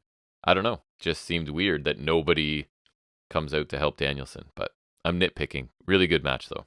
That is bizarre. Mm-hmm. What was I gonna say? I don't know. Awkward silence. They said Roosh has never been defeated in singles competition. I was like, he had a match against Moxley. Yeah. I know he did. Yeah. So I love Roosh. I know he didn't win. Roosh is cool. He didn't choke him with the cable. That is crazy. That's a signature spot. It is. So yeah, another good match from Danielson. Solid finale of the series of matches for him. Another Iron Man match is confirmed, so that'll be cool. Roosh worked really well here as the last hurdle for Danielson because he'll just be like, he's the blatant cheating, right? And I liked it from Jeff as the last ditch effort. Danielson got busted open real good at one point. It was quite the Crimson Mask. Crowd amusement at times. A lot of hard shots in here in this one. I thought the finish was pretty solid too. Overall good match. Guess it's the Revolution match, which should be pretty cool. And just kind of reflecting on the series as a whole, I think it was really nice. Takeshita was an awesome start. That got me hyped for this whole concept right off the bat, and that match was great. Takeshita being a constant in the story ever since has been a nice surprise, like I mentioned before. Bandito next is really good. That was really nice. Cage provided a nice shakeup with the powerhouse style, and then Thatcher kind of as like the technical equal to Danielson, which is kind of cool. And then Roosh to cap it off, like Takeshita, Bandito, Cage, Thatcher, Roosh. A lot of guys I really like in there. Pretty much everyone. And that was a really nice set of matches. Like, I think on the whole, like this series, like they didn't have a lot of choices, right? Because in total, I think that's like 5 guys. But like they really made the most of the choices here. So I think like all in all, it was like a really nice thing. And it was way better than the 5 Labors of Jericho or something. Yes, this has been every week something to look forward Nick Gage and Hoovy. It's been awesome. Out, you know? Oh yeah, Hoovy. Yeah, Hoovy. Totally Hoovy was forgot. on AEW. That was at Dynamite Homecoming. But yeah, this was pretty sweet. I liked it a lot. Next we get Impractical Jokers Are Here. I watched that. Half of them. You watch that show every day. 2/3. Your mother and I watched that show a long time ago. Thought it was like we stumbled across it, and it's funny, right? That's the funniest thing ever. It's a good show. I watch that every night. That's my nightly viewing. Q and Murr. Yeah, Sal's not here. No. And Joseph's. And Joe's done, right? You said? Pretty much, I think. Yeah, so Yeah, I guess if for people who don't watch, I mean, I assume a bunch of people do if they're getting on TBS for the 10th season. But like, I guess for those who don't know, I mean, some people don't hear. I guess it's not like we have a huge reach. But it's like Hey. it's like a hidden camera show, right? Where they just like get each other to do dumb stuff, like Yeah, it's high school friends that enjoy like torturing each other and making each other do embarrassing things, yeah, but like not quite wholesome, but not like super it's mean or not like dangerous or anything. yeah, it's not gonna like interfere with Right. anyone, right? And it's like one of the things is like refuse you lose, like you just like if they refuse to do or say anything, like, Right. then they get a thumbs down. Like whoever loses the most at the end of each episode gets like a punishment. So it's really funny to watch. So I started on the 10th season, which I watched the episode I think this morning, which was pretty good. It had Brett Michaels. Yep. Hairband Yeah. rocker guy. And Paul Rudd made a random appearance at the end. Oh yeah. Oh yeah, I was watching that. Ant-Man. You were watching it this morning. Yeah. Yeah, I watched it. Because it was on last night. Oh, I didn't realize that was a new one. Yeah, it was the 10th season. Makes sense. So Murr has Floyd the baseball bat behind him, which they stole. Because Q mentions like Jericho was on the 9th season in one of the punishments. Because ever since they lost one of the guys, I think he's got a family now. Yeah. They always bring like a guest person for the punishments. Like they've had, the one episode was Brooke Shields. They've had Jericho, Method Man, Rob Riggle was one of them. The first one I saw from the 9th season was David Cross. Yeah, I like him. I think it was Adam Arrested Pally and Development. some other guy. He played. I think it's Adam Pally. He played the teacher in that middle school movie, the cool teacher. Mm-hmm. That guy. Anywho, Jericho is one of them, and he tortured Q like in the punishment because he was the loser that time. He was in like an ice bath, and he would get punished every time he got out. And Jericho's like a diva. They said they would loosen him up and take the bat. He won't get it back until they say so. You're gonna spawn on the premiere or something the next night. So it was pretty random. It wasn't much, but I guess a nice callback to Impractical Jokers. That's cool. And I'm happy they're on TBS because that's pretty big for them. It is. It was weird no Sal was here, but because Sal's my boy. I like those guys, but I thought this was pretty pointless. It like, was. I didn't further. I thought they're on Rampage too, and I don't really understand why. Yeah. But I like them, so I don't really care. It's pretty harmless, and it beats watching Soraya. So that is true. Yeah.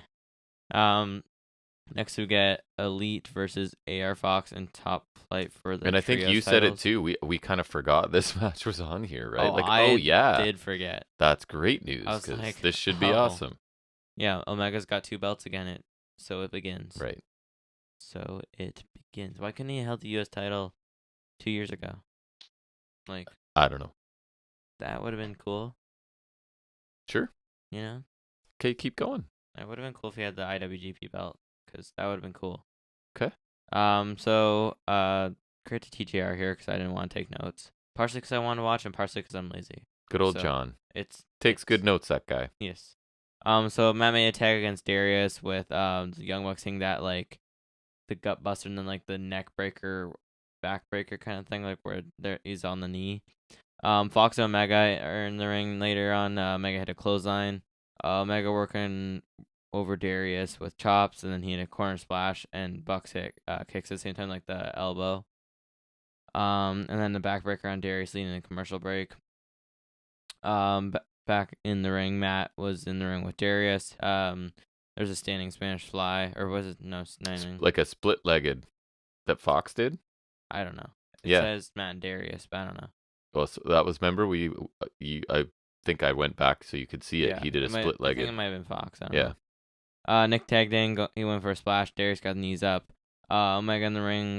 Fox tagged in. His senton on Nick. Cutter to, like, I think there's cutters all around. Fox hit a cutter to everybody. Yeah. Fox hit a dive on both Bucks on the floor. And on Omega, he had a somersault dive on both Bucks. Senton bomb off the top on Omega for 2. Omega got a boot up. Fox says springboard smash fly. There it is. One. Okay, so I guess it was different. Dante tagged in against Nick. Matt tagged in. Dante hit a head scissors takedown. All right. Weird silent hiccups. It's like you get it's like a lump in your throat, but then it's like, I don't know. Yeah. It's weird. Matt caught Dante with Matt hitting multiple. He hit the locomotion Northern Lights. Then he did this weird thing where, like, he had Dante trapped, and so Darius and Fox came in. He like a double Northern Lights to them, with one of them was legal, and Dante was also trapped. So it's like a triple kick out, which I guess that looks cool, but like I don't know. I think it'd be cooler if Dante was still legal, so like you're trapping him or you're pinning him while you're keeping the other two down with the suplex. I don't know. It's cool, but it's kind of weird. It's a little contrived. Nick tagged in with a super kick. Darius came back with a kick and hit a DDT on Nick while Legal Man Dante covered Nick for 2. Fox hit a springboard onto everyone on the floor. I think it was like that inverted somersault thing he did, right? That was cool, yeah. It was. And then Top hit the nosedive powerbomb thing for near fall on Nick with Omega breaking the pin. Omega hit a Snapdragon on Fox. Some more moves, but like everyone was hitting something. Matt hit a neck breaker. Fox was insecure on Matt. Young Bucks hit assisted Spike Tombstone for 2 with Omega kind of popping Nick over him, and then they hit the Tombstone. It wasn't completely Nick flush. didn't do a ton, no. It wasn't completely flush, but it was still solid. Nick hit a moonsault on the outside, which was pretty nice. Fox avoided knee from Omega, roll up for 2. Then he hit a V trigger. Then a Dr. Bomb kick out, and then another V trigger. One Winged Angel got countered for a 2. And then Omega ducks and Zaguri. He got a crucifix for 2, then rolled right into another crucifix, and that got the Elite the win. Yeah, a bit of a surprise, right? I guess a compliment that it wasn't with a finisher. They had to just kind of win by any means necessary. So another like highly entertaining trios match, as you would expect. I thought the first couple minutes felt a bit off, like not what I expected, but then like everyone hit their stride and it became like the high-speed car crash of a match that you're expecting when these 6 are together. I think like AR Fox continues just to be a joy to watch for me because I haven't seen a ton of him before AEW. I've seen a little bit of him in Evolve and Lucha Underground, obviously, but like he's really fun to watch, man. He fits right into this division, right, with these guys. So I think Top Flight's a good team for him to work with too. Like I really like it. Yeah, everybody did what they always do, and it's impressive, right?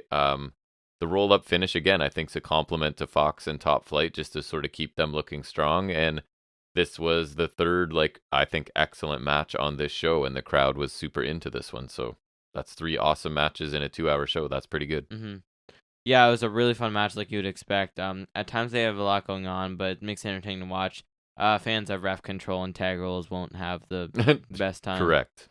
But if you can ignore that a bit, matches like these are a blast, especially when it has to be condensed for TV. I can forgive it, right? Like, you might not have a lot to work with.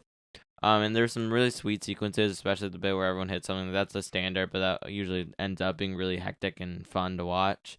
There's some nice near falls like the Tombstone or the Nosedive or the counter to One Winged Angel, and allowing Top Flight and Fox to look good again.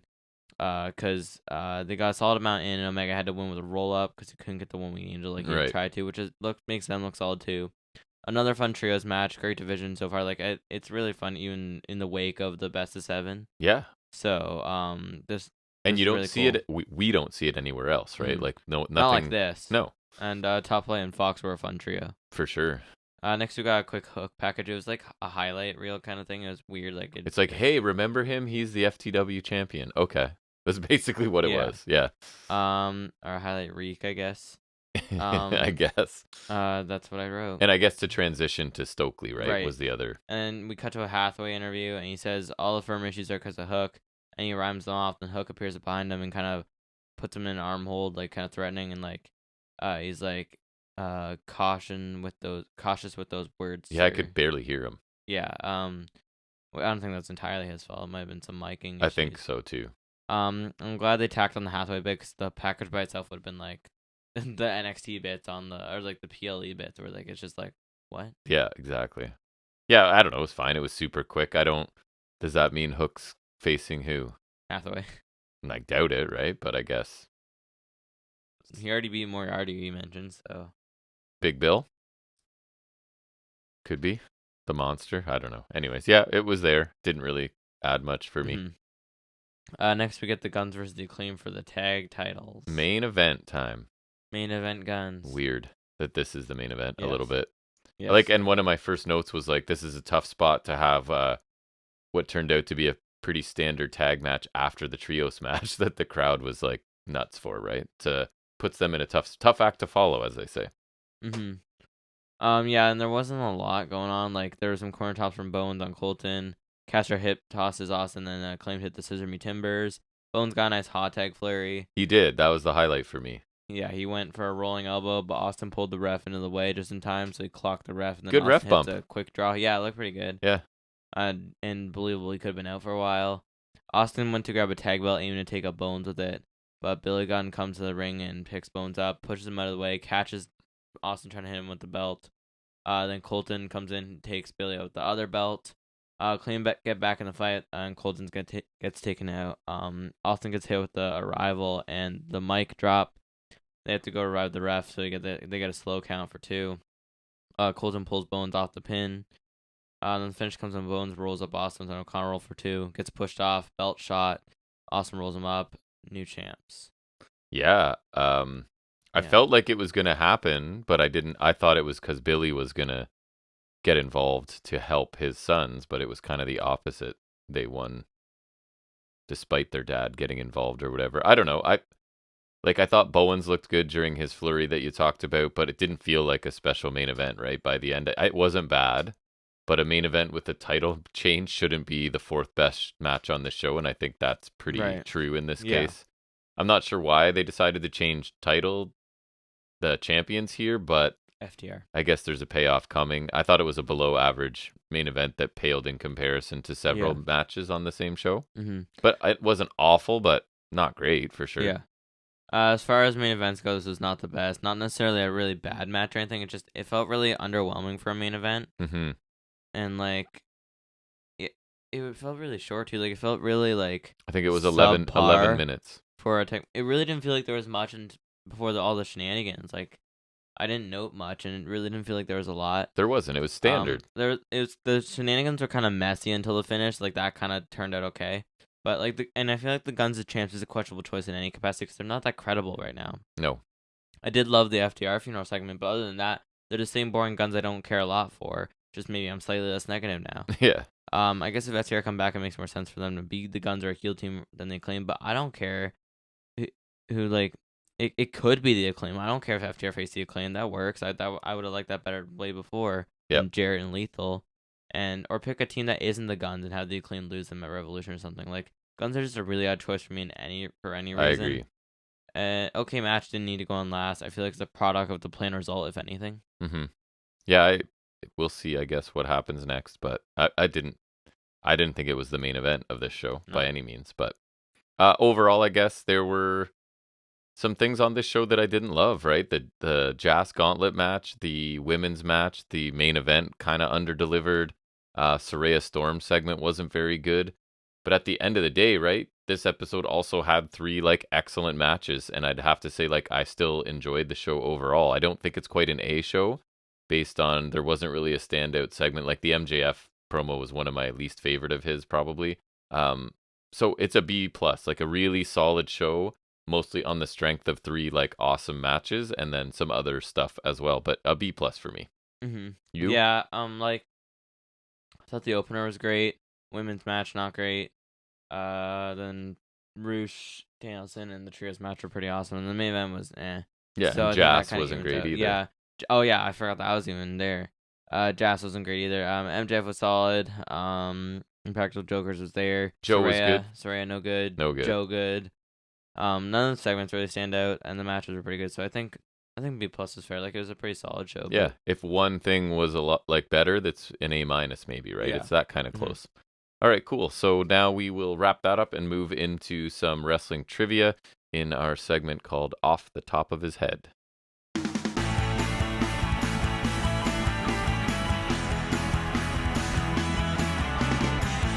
All right, so in honor of Elimination Chamber being on next week, I'm going to break this into 2 chunks because there's now been 30 Elimination Chambers, so that gives me 15 each week, which is about perfect. So we're going to see how many you remember going back in time all the way to 1992. Right, so this is probably the first time you even ever got a hint of what was going to be, and I don't think if you knew that was because I was using it for trivia, but I figured it was, but honestly, that's not really much of it. The resource I'm using, which is actually USA Today, because I thought that sounded crazy too. I knew there was no way. They're saying, let's take a look the last line before they get into the list is, let's take a look back at every winner since the first one was held in 1992. A decade before the real first one. And then the very next thing says number 1 was November 17th, 2002. Correct. Right? So the way it's going to work is, obviously, I'll tell you the year if you already know who won or whatever. If you need hints, right, I'm willing to give you, sorry, I had it organized here. What event it was, right? Who the participants were, if you need a help to tell me who won, and what just going winners, and what the prize was, and anything else you can think of off the top of your head. Crazy enough, right? Yeah. Okay, so as you said, the first one was in 2002. Who was it won by? Shawn Michaels in the ugly brown pants. Correct. Triple H had his throat crushed by Rob Van Dam. So where was it contested at? What show? Survivor Series. Correct. In Madison Square Garden. Any idea who participants were? Michaels, RVD, Booker, Triple H, Kane, Jericho. Wow, yes. Jericho's a tag champ as well. And the prize won in that match? World Heavyweight title. Correct. So that's about how it's going to work, okay? So the next one was August 24th, 2003, won by? SummerSlam. Correct. Which was Trips. Correct. In the biker shorts. Any other participants? Goldberg. Correct. Batista. No, not Batista. Orton. Yes. Goldberg, Orton. Michaels. Yep. Is Jericho in there again? Yep. And one more. Big fella. Not big. Kane. No. Big Show. No. Shawn Michaels affiliate. Former. Oh, Kevin Nash. Correct. Right. Oh, yeah, because Nash was back around then. Triple H won what? What prize? World Heavyweight title again. Correct. Retained it. January 9th, 2005. So we're jumping ahead 2 years Cena now. won. No. Cena won. 2005? Yeah, I swear Cena won. Not what it says. Was Cena in it? 2006. Yeah, so there you go. How dare you question USA Today. Was it Trips again? Triple H is correct. Yeah, because Trips is king. What was where was it contested? What? New Year's Revolution. Oh, wow. I thought I'd get you on that one. Correct. Was it? Participants? Batista was yes. this one. Was Orton in again, I think? Yes. Michaels again? No. No, Jericho? Yes. And 2 more Canadians. Christian? No. Really? Benoit? Yes. Edge? Yes. Okay. And the prize one? World Heavyweight title. Which was? What? Before that, who had it? Oh. Kind of a trick question. Was it, what are you talking about? He won it. Who had it before Triple H? Or, sorry, it's a trick question. It was vacant. Oh, what? Really? It's just hard to get you there. I thought so, but I don't even remember it being vacated. January 8th, 2006. Cena. Correct. At what? New Year's Revolution. Correct. And participants. I know Masters of Cool were in it, so that's Masters and Carlito. Correct. You, sir, are a special boy with your wrestling knowledge. So you got Masters and Carlito, right? Okay, was Jericho in, I feel like? No. No. Okay. A lot of the usual suspects, I guess. Edge? No. No, because Edge cashed in. Never mind. Just done. Christian? No. Jericho. I just said that. No. Benoit. No. Michaels, Angle, Kane. Damn. And John Cena did what? What did he win? WWE title. Retain or win? Retained. Correct. So that's what I'm looking for. Cena retained the WWE Championship. 2006. Again? Yep. Oh, Extreme Chamber? That is correct. So who won? Bobbert Lashes. Correct. And what was the show? Title. December Dismember. Correct. So it was him, Big Show. Yep. Hardcore Holly. Woo woo. Yes. Test, RVD, and CM Punk. Correct. Wow. You know a lot of stuff. Bobby Lashley had a table. And Lashley won what? ECW title. Correct. Woo, February 17th. Heyo. 2008. With No Way Out, right? There's 2. No Way Out is correct. Who won? Which that could be 2. Pick one. I'll go back and forth. Was one of them Undertaker? One of them was Undertaker. Okay. So and participants? MVP. Correct. Kennedy. No. Kenny wasn't Umaga? No. Big Daddy V. Yes. So MVP, Big Daddy V. 3 more. I could have sworn Kenny was in there. No. Batista. Finley. And another really big guy. with no talent whatsoever. Kali. Correct. And what was the prize that Undertaker won? I think he was to face Edge, right? For what? For the World Heavyweight title. Correct. Mania. Correct. Another one. There's another one, right? Yep. Was it WWE title? The second one? Or is it another title shot? What WWE Championship match? Okay. At Mania as well. 2008. Who won that? 2008. Cena? No. Orton? No. Tripp? Yes. Okay, of course. Opponents? So this is the one Umaga was in, I'll tell you that. Okay, so Umaga's in there. Vladimir Kozlov? No. Okay. Jeff Hardy? Yes. No, Edge. No, because Edge can't be in. Never mind. Was Orton in there? Jericho, JBL, Michaels. You don't know anything. 2009. Okay. WWE title one. It is. We got a new champion. So right, I know. Trying to think who won it. Was it Trips? Yes, I was gonna say. Seems like a guy that's won a lot of them. Yeah. So it was Edge. Yep. Jeff Hardy. Yep. Was Punk in there? MVP. A surprise Kennedy. one that you mentioned earlier that I didn't know was in one at all. Kozlov. Oh yeah, Kozlov. Okay. Big Show Taker. And the other one, Edge won the world title. Correct. I know Kofi was in that or he got taken out, I guess. So Edge replaced him. So never mind. Was Punk in that one? Punk was not in that one. Darn. Wow. Mike Knox was though. Well, sure. Cena, Jericho, Kane, Knox, Mysterio. What did Edge win? The world heavyweight title. Correct. 2010. We'll do a few more. Cena was Yes. in one. And what was the show? Elimination Chamber. Correct. Other participants? No, Legacy was in there. So DiBiase and Codith. Yes. Was Orton in there too? Oh, not Cody. Not Cody, really? No. Oh, was it Orton and DiBiase? DiBiase, Orton. Okay, so then Cody interfered at least. Sheamus? Yes. Trips? No. Oh, yes, that's right. And then am I missing one? no. What did he win? Did you say Sheamus? WWE title. I don't know if you said Sheamus. He did win the WWE title. I don't know. February 21st, 2010. Same one. Yeah. So who won? One? Oh, world heavyweight title, right? That is correct. Jericho won it. Correct. He beat Taker. Yep. What's wrong with you? I feel like Kozlov was in there. Nope. Damn. Was Mysterio in there? Yes. Uncle John's in there too. John Hennigan. Yep. And your favorite wrestler? CM Punk. Correct. And R-Truth. Okay, as you do. February 20th, 2011. Okay. What show? Chamber. Yep. It's got its own show at this point. Who won? And what was it for? Okay, let me think. It was a retention. The world heavyweight title? Correct. Dana Bryan, right? Nope. You don't know any. 2011 World Heavyweight Champion. Not Shane. Punk. Nope. No, not Punk. Canadian boy. All right, Edge. Yes. Right. Yeah, okay. Any guesses who Del was in it? Rio? No. Sheamus? No. Big Show? Yep. Mark Henry? Nope. McIntyre, Kane, Mysterio, Wade Barrett. Wouldn't have gotten that. 2011 February 20th as well. Was it WWE title shot? WWE Championship match at Mania. Cena won. Correct. Okay. Was Sheamus in there? No. Yes. Sheamus won No, Sheamus is in that there. was next year. Okay. Sheamus.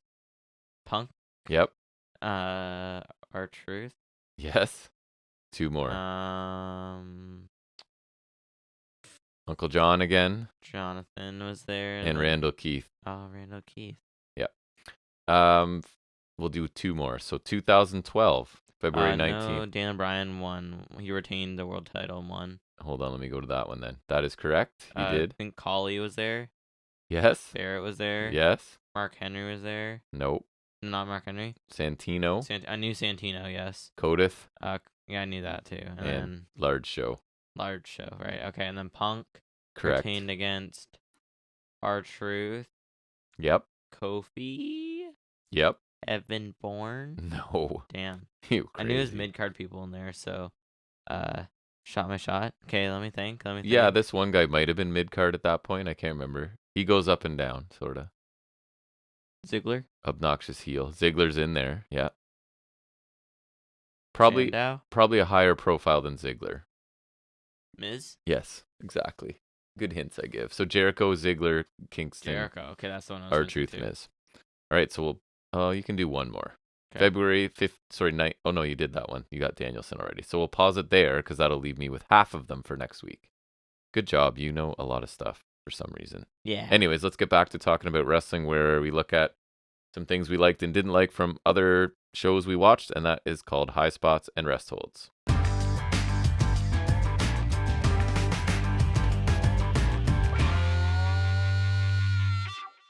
All right, so I believe Monday is the first day of the week, and that's you. Anything exciting on Raw this week?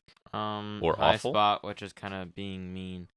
Being mean? JBL dropped Corbin. I saw that. That's already done. And then after he's been losing a bunch. I read that like Triple H is just like, it's not working, pull the plug.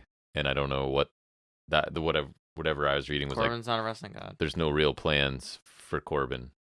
After that, they don't really know what to do with them. I'm good. I don't really care about JBL. He sucked.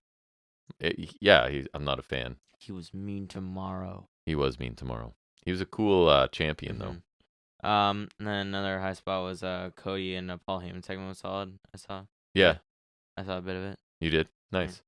I guess it's NXT time. Mm-hmm. Okay, so I was not a fan of NXT this week. I'll tell you that. Shocking, right? Shocking news. You seem to be getting further from your microphone, just so you know. So I thought there was a solid opening segment. It was Carmelo Hayes and Trick Williams. They hit the ring basically so Hayes could brag about winning, especially talking about winning 2 straight against Cruz at the pay-per-view or the premium live event. And that basically strongly hinting that he is going to go after Braun Breaker at Stand and Deliver. I thought he sounded good as usual. JD McDonough interrupted. I think you were actually watching this, right? I did. I saw a bit at least. And then that set up a match between Hayes and McDonough for later in the episode. Little bit of a strange like heel dynamic going on here. Thinking. But I was pretty happy that they set up that match because plus JD McDonough seems a bop. You know it's going to be a good match. So and it looks like I get further confirmation that Hayes is going after the main title, and that is awesome, and he should win. Rest hold in general. This is like I see so many rest holds, I just want to combine them into one, right? Riddled with poorly written material that was also many times, unfortunately, not well delivered. Usually I'm like, they're delivering it well, but it's just terrible writing. There's a bit of blame to go around here. So Henley, James, Briggs, and Jensen got multiple like poorly written and delivered segments backstage. Where are we back to the rule 3? I forgot about that. I think maybe. I think it was. So Henley, I don't know, like she overheard Kiana James on the phone telling someone she loves them, so she wants Kiana to tell Jensen who it was, right, and come clean. And it feels very much Jensen? Like preteen. Yeah, it wasn't Jensen. I assume it's going to end up being like one of her relatives or something. Anyways, so Briggs and Jensen throw a surprise party to celebrate, so they don't want to bring it up because I don't know. This was because they're friends with them, a nice party. Right. So I don't know. At least I guess the one thing I did like was that Henley was like, "Hey, I watched back our match and I saw that you cheated. So okay, you watched the match and now that at least worked." Yeah. But so anyways, that was one part I didn't really like. Isla Dawn and Alba Fire are like a team now, and I guess they're frickin' Sherlock Holmes because they're investigating the Nikita Lyons thing for some reason, and they're magically suspicious of Tatum Paxley, who's not in Diamond Mine despite always being with Diamond Mine and like being in a tag team with Diamond Mine. She's a half-baked honorary oos. And saying she trains at Diamond Mine, so I don't know.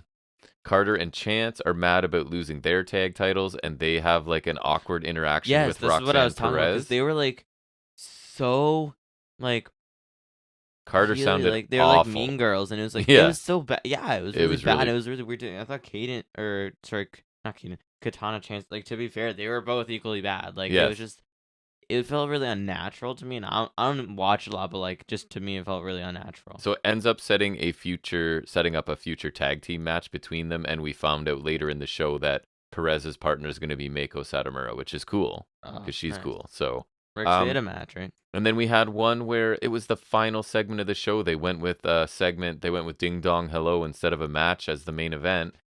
Right, over JD McDonough and Carmelo. And Toxic Attraction just act like children. No. And they finally officially break up, right? JC Jane sounded ridiculous to me here, as usual, but I will say... I remember I saw, like, you know, the thing that's always, like, before a segment, like, they're always, like, walking in the ring. I thought... Yeah. They both look stupid, to be fair, but JC Jane just looks like... I hate it. She looks like she's cosplaying something, and I feel like they're not committed to what they're doing still. But I will say the beatdown by JC Jane of Dolan looked really good. Threw her into a door, the door that's on the set, and then like booted her in the head to the point where her head like cracked the door. And she did have Gigi, that is, had a pretty good looking mark that I think looked real on. Yeah, I saw her post about that. Yeah, it looked pretty. So that part looked good. Another rest hold. On top of all the like cringe-worthy segments we got, there were several more matches that were just like too short to be of consequence, right? We're back to that. Stark beat Ruka in under 4 minutes. Dabba-Kato beat Dante Chen in less than 3 minutes. Oh, that was awesome. Isla Dawn beat Tatum Paxley in less than 3 minutes. Lyra Valkyria beat Valentina Feroz in less than 3 minutes. Stax beat Odyssey Jones in 5 minutes. So what's that? How many matches was that? Like 1, at least 5. 2, 3, 4, 5, 6 matches that were under 5 minutes. Right? So not a lot to say about that. But I will say one thing, an additional rest hold, because he deserves it, is Odyssey Jones. So he lost to Stax. That's kind of surprising. And they used to kind of like him. In the process, like he basically all he does is like run over the smaller guy. Like he's a power guy that doesn't really do any power moves. Remember they claimed him as like the fast power hybrid, like a Keith Lee kind of thing, and he could not be farther from it. He's not. He didn't do much here, and then he got the kiss of death from commentary too, because they basically hit him with the, he just loves to have a good time. He just loves a good party. That's like as bad as saying like he's got all the tools. That just means like you're never gonna be anything. Just loves to have look at Oxlaka. Just loves to have a good time, right? It's the kiss of death. So, anyways, he doesn't seem to have developed at all since debuting, right? So I don't know. At least it seems like they maybe realized it because he's losing to Stax in 5 minutes. Not that I don't like Stax, but he's not exactly prominent. Stax. Yeah. A high spot question mark until I kind of thought about it. They showed Grayson Waller barging in on Shawn Michaels after Vengeance Day, and he's basically ranting about, like, what do I have to do to become one of your guys? Do I have to suck up to you and be a fan like everybody else here and stuff? So I thought it's cool because it felt realistic, right? And then they follow up by saying he got suspended. But when you think about it, because I was talking to you, right? Like it's a little bit of a peek behind the curtain, right? Because in storyline, like, what's he mad at Michaels about? Why does he think he got a championship match? Right? He got a cage match. The only way it makes sense is if it's like outside a storyline. Why won't you book me to win important matches? You're the booker. But then why are we seeing this one? Why are we getting that? Right? So even though I liked it because it felt real and Waller did a good job, it's kind of like, I'm not sure it makes sense unless you're saying like very much looking behind the curtain, right? But anyways, we'll see where it goes. High spot, the Hayes McDonough match that was set up earlier was really good. They were having a really good match, but interrupted by... the finish. Yeah, me too. Ilya Dragunov. Dragunov, again, sort of attacks Trick Williams at ringside. McDonough gets distracted by this, and Hayes rolls him up for the win, which... I mean, Hayes just beat Cruz cleanly 2 straight, right? So I don't think he needs to roll up. Not that I really like McDonough, but he hasn't been booked as like a menace or anything at this point, right? Even though but he is a menace. WWE can't resist a good distraction roll up, right? So that's true. I thought it detracted from a pretty good match otherwise. And then after the match, Dragunov teased attacking Hayes, but went after McDonough instead. And there's that. That wasn't to write him off TV, right? That wasn't even a surprise to me. I was like, no, of course he's gonna attack McDonough. Like, yeah, I thought so too. Like, he doesn't really have business with Hayes. Yeah, like I was like, why would I think that would happen? A high spot. I said it earlier. Wesley talking. And because he wasn't asked to act here, I thought this was really good. It was like, I think they call it a social media journal featuring Wesley and his wife, like ahead of his successful defense against Dijak. And I thought his wife added a lot to this. It felt real. Um, and it helped like Does his wife have evidence of him saying bad stuff and doing Hitler impersonation, or is that just No. Nash Carter? I think that was just Nash Carter.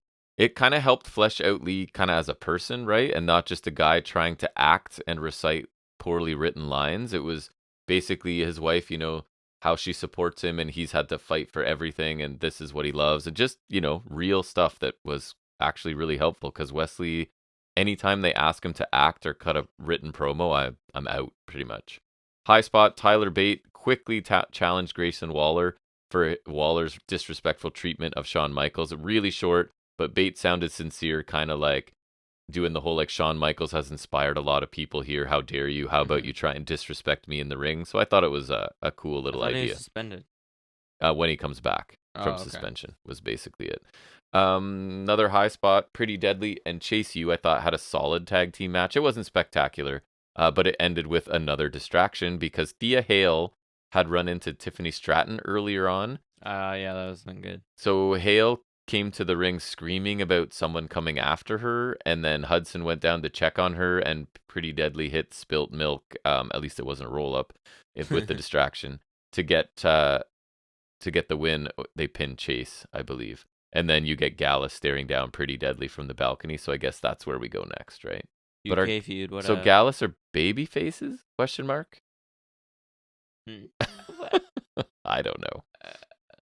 They're honestly, they're just kind of there for me. Like, I don't know what they are. I assume they're heels, but that's probably going off of them in UK, you know? Right? Yeah. I don't know. Anyways, so then we get Impact Wrestling. I didn't have a ton of thoughts this week. I guess a lot of stuff was kind of in the middle, but I have a few still. Solid opener, Brian Myers, Dirty Dango. It's a qualifying match for a multi-person #1 contender match. I thought all the qualifiers looked pretty lame. So they did, and I'd forget how many people are in the actual match, but anyways, there's more qualifiers next week. Solid work, 2 veteran guys, right? And Myers won after multiple of his roster cut clothesline finisher deals. So pretty good match. Restholds, surprise, surprise, Bully Ray and Mickey James defeat the Good Hands. So Mickey, of course, doesn't take any offense from anyone, and basically you have what I think is a young, talented team that Impact could develop into something, basically look like jobbers and lose pretty quickly to an intergender team made up of 2 stars close to retirement. Literally one of them's on the last rodeo. The only good thing that didn't quite save it, but was still cool to see, is Masha came down, took out Mickey James, and hit her snowplow ahead of their championship match that's coming up. Another high spot, a bit of a surprise along the lines of me liking a Wes Lee segment, was there was a fairly lengthy serious pre-recorded segment featuring Rich Swann. For some reason they decided to make him the #1 contender. Similar. So I guess they're trying to heat him up a little bit, right, ahead of this to make him look realistic. Yeah, they've been showing old clips of him on Instagram. To be a plausible challenger to Alexander, which I don't think he is, but he kind of recaps his history as champion, and I think talking about how he hasn't really had any opportunities since then, so he's going to capitalize on this one he's getting or something. Just nice to see them spend some time on him as a character instead of just like he's the happy dancing guy who can wrestle but has nothing really behind him, right? So I assume he's losing to Alexander, but at least they're putting some effort in. I think a high spot, kind of on the fence. What was her first name? Delander? Stephanie Delander's debut, who is FKA Persia Parada, right, from NXT. With worse hair. I thought she looked decent in her match. No, she looked horrible. Her bangs were gross. Wrestling-wise. Okay, yeah. I question the decision to have her debut and have her lose to Jordynne Grace in her first match. And she lost clean to a Grace driver that looked really close to being dangerous. But anyways, she's significantly bigger than Grace, right? So it's another powerhouse woman, so that's cool. I thought she looked all right. Resthold, Trey McGill having to act like he's afraid of Crazy Steve, and then I'm not nice. I have in brackets, or act at all, really. He was doing it's an MSK thing. It is. He was doing an interview backstage. That's what held them all back, I think, just to a certain degree. And I don't know. His logo comes up on all the TV screens around him, but it's dripping with blood. And I guess it's Crazy Steve that's done it, so he has to act freaked out. And it's kind of hard. I like Crazy Steve, but when he's been booked as like almost enhancement talent for a really long time, it's hard to believe that suddenly he's this terrifying contender for the X Division title, right? But whatever. Resthold seems to be outweighing the high spots. Taylor Wilde, maybe a little. Taylor Wilde using tarot cards on the apron. Hey, that's Cross's thing. So last week, instead of feuding further with Killer Kelly, she thought that they should work together, and this is their tag team match against the Death Dolls for the stacked division title match, I guess. I'm not even sure. Probably, because why not? So Killer Kelly needs to make the tag desperately, but I guess the tarot cards are either distracting Taylor Wilde or telling her that she shouldn't, I guess would make more sense. So anyways, Kelly ends up taking an assisted road to Valhalla. Why is she a witch all of a sudden? Like, I know it's been a little, but like, I don't. Why is what? Why is she a witch now? She's just the people's witch. She just came back repackaged. Why is she a people's witch? I don't know. She's a baby. You could have asked her when we saw her. She walked right by us. It's true. A couple weeks ago. So I assume Killer Kelly and Taylor Wilde are going back to feuding with each other. Sure. Interesting thing though, after the match, Father Jay Mitchell comes out to speak, which has allowed the Hex to sort of attack the Death Dolls from behind. Don't care about the Death Dolls at all, but the Hex are kind of cool, right? So it's Marty something. Bell. Marty Bell and Allison Kay. There you go. And they're an actual tag team, right? So that's cool. Resthold. This one is very descriptive. Ready? PCO versus Mahabali Shera in another qualifying match. It was PCO and Mahabali Shera. Enough said, right? PCO wins with a rough-looking moonsault. So part of the draw of PCO, I think now, and I don't like it because he's not any good, is that he almost dies on several things he does a match, right? So it's kind of like this morbid, like, I want to watch this 50-whatever-year-old guy doing stuff he shouldn't do and almost die. So I'm not here for it anymore. Until it actually happens. I don't want it. And then finally, I thought the main event was pretty solid for a high spot. It was Joe Hendry taking on Matt Cardona. Good back and forth match. Henry showcasing all of his power stuff, like the delayed vertical while doing squats. And he just he's a really strong dude. And he is a big guy because Cardona's big too. And I think Hendry's a bit bigger even. So Myers, who in a segment earlier in the show was basically, Cardona was mad because Hendry bought them food or drinks or something, and he was sort of celebrating with Hendry.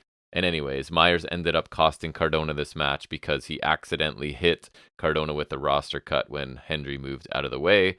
Hendry then hit his standing ovation finisher to win a pretty good main event. So I didn't love either NXT or Impact, but they had a few good things here and there. Mm-hmm. So anything you grabbed from SmackDown? I watched Sami Zayn stuff, which is pretty good. Like, Always. I liked his promo with Heyman, which was good. So Yep. Heyman had a couple of good things this week. Nice. So that was good stuff. Nice. And then there was a little bit with Jay, because Jay did show up for the tag time match, which was kind of the ongoing thing. Would he show up? And he did. So where does it look like it's going? For like Elimination Chamber, anything? WrestleMania, anything? Like where's... So the way Zayn's playing is like he's gunning for Roman, right? And like the Yes. bloodline's kind of starting to crumble. Like Heyman was out there all by himself. Like Okay. he was talking, he had the belts, but he was by himself. Yep. And Heyman kind of pointed out, and like to Jay, he was kind of like, he was saying like he's taking at Roman, something's gonna happen next week. Obviously, it's 8 days until like he faces Roman. Right. And it's like he's saying like it's something that deep down Jay might have wanted to see for a while. Like Roman's gonna get taken out. Like Roman's going down, and like Jay doesn't have to go down with the sinking ship kind of deal. And so like him and Jay still seem kind of good. Like they feel so it's interesting. Yeah, I'm glad. So I like it. I hope they can squeeze every drop out of it, right? Because it's been fantastic. I almost wish Sammy would win, but I like it better that he won't, because I Yeah. it's interesting. Yeah. And I hope Kevin Owens comes back in, because I think him and I think they need to take the tag titles. I think they'd be I cool. heard a great idea. I forget. I'd love to give them credit, but I don't remember where. That Usos face Sammy and Kevin Owens for the tag team championships main event night 1. And then Cody and Roman Reigns and you basically go, yeah, Bloodline story has been it this year, so we're going to reward them with all the main event is Bloodline. No way they give tag titles the main event. Or no, a tag team match main event, right? Ugh, is there gross. hope if Trips is running it? Because I think that's a cool idea. I like that, like, yes. Sami Zayn deserves at this point to say, I main evented WrestleMania, right? And if that's what it takes... And this would be a legit one for Owens, because to me the Austin stuff is bull. Right, so if that allows him to say that, then that's cool.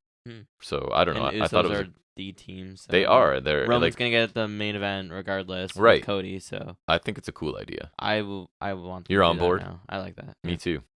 And then the only other one I have is a Resthold. Ronda Rousey's back. And she wasn't gone long enough. Like go away long enough for us to miss you. You know, that's the plan. Although I don't know if that would be happen. like multiple years again. She's gotten worse, dude. Even worse is her and Baszler feuding with Natalya and Shotzi, which that's just horrible. Cause poor Baszler, it just makes me sad again. I know, brutal.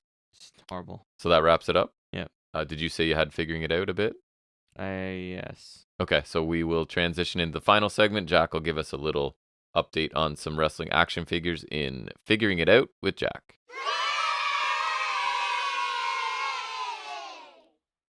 So they showed some new images on like the Jericho cruise thingy. Oh, I saw a bit of that. I thought he was looking back to being not in shape.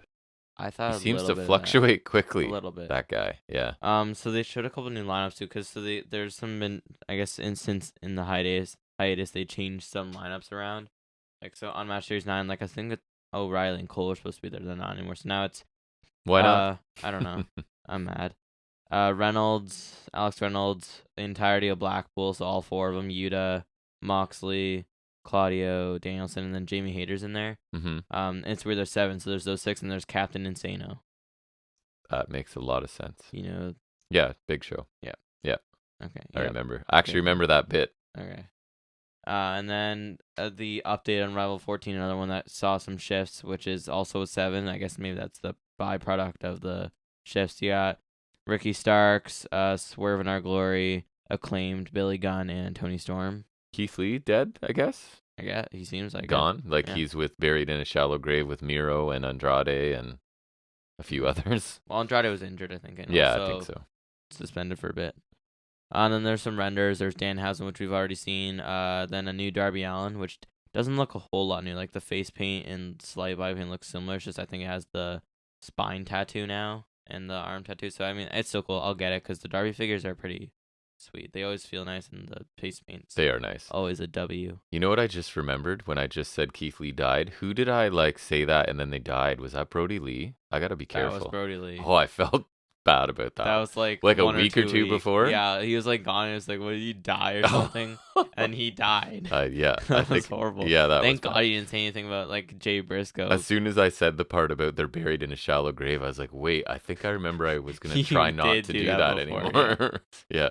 So Darby's from Unrivaled 13. There's also Butcher and Blade. Butcher looks. These are renders right now, so you don't know the actual look. But Butcher and Blade look solid. Also, Bunny, her facial render doesn't look great. Sting, which doesn't look very nice because it looks the exact same as his other figures. So I think it's slight different expression because it's a grimace. It's not even being mean to Sting. It's just it doesn't look different. Yeah. If you know. But it's nice to be mean to Sting as a bonus. Oh yeah, that's just kind of an added bonus other than being right. Then they got Wardlow on the red Sting, which looks kind of as a pattern, which looks kind of cool. He's got an alternate head, which is screaming with the hair down. Yeah. And he's got the TNT title, which looks like it might be different because I'm hoping the TNT title they've been using so far, it's oversized. It's the size of the big gold belt. Yeah. Which isn't right. And then also because you know how it's got the holes on the one side of the strap and the little things that go in the holes. On the TNT title, it's the sides are reversed. This one, it looks like it's the right side. My God, who would notice that? Me. Yeah, exactly. Because I know the way you hold them on. Anyways. You're crazy. On Match Series 8, we got suited Malachi Black, which looks pretty nice. And nice. When you kind of the more eyeshadow instead of the face paint. Yep. That look. I think it's it might have been his debut look when you hit Arn Anderson with one of my least favorite black masses. I saw you Penta Oscuro. Why is that funny? Because Penta Oscuro. Oh, didn't last long. I know. So different. We got Buddy Matthews. Yeah. Nice. His boy.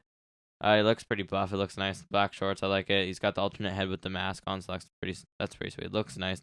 These are renders still, so I don't know. Brody King also has the mask sculpt, and then also he's got all his tattoos, so that'll be pretty nice. And then Abaddon has got a couple heads as well. So that's an odd choice because she's also dead. I think she's a dark mainstay. I saw a brief video of Brody King stage diving at a concert. My God, that's got to be terrifying. That would scare me to death. Right? How Don't want to see that coming. And he just like went for it too. There was I no. wouldn't wanna. Yeah. Recent news star Thunder Rosa. So these are now figure images. So you got Unmatched 7 Thunder Rosa and like that.